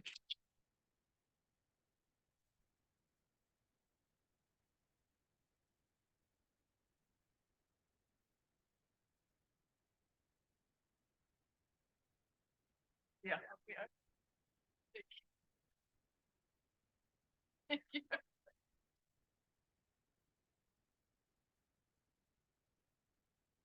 All right, so I want to remind you the posters are in the back.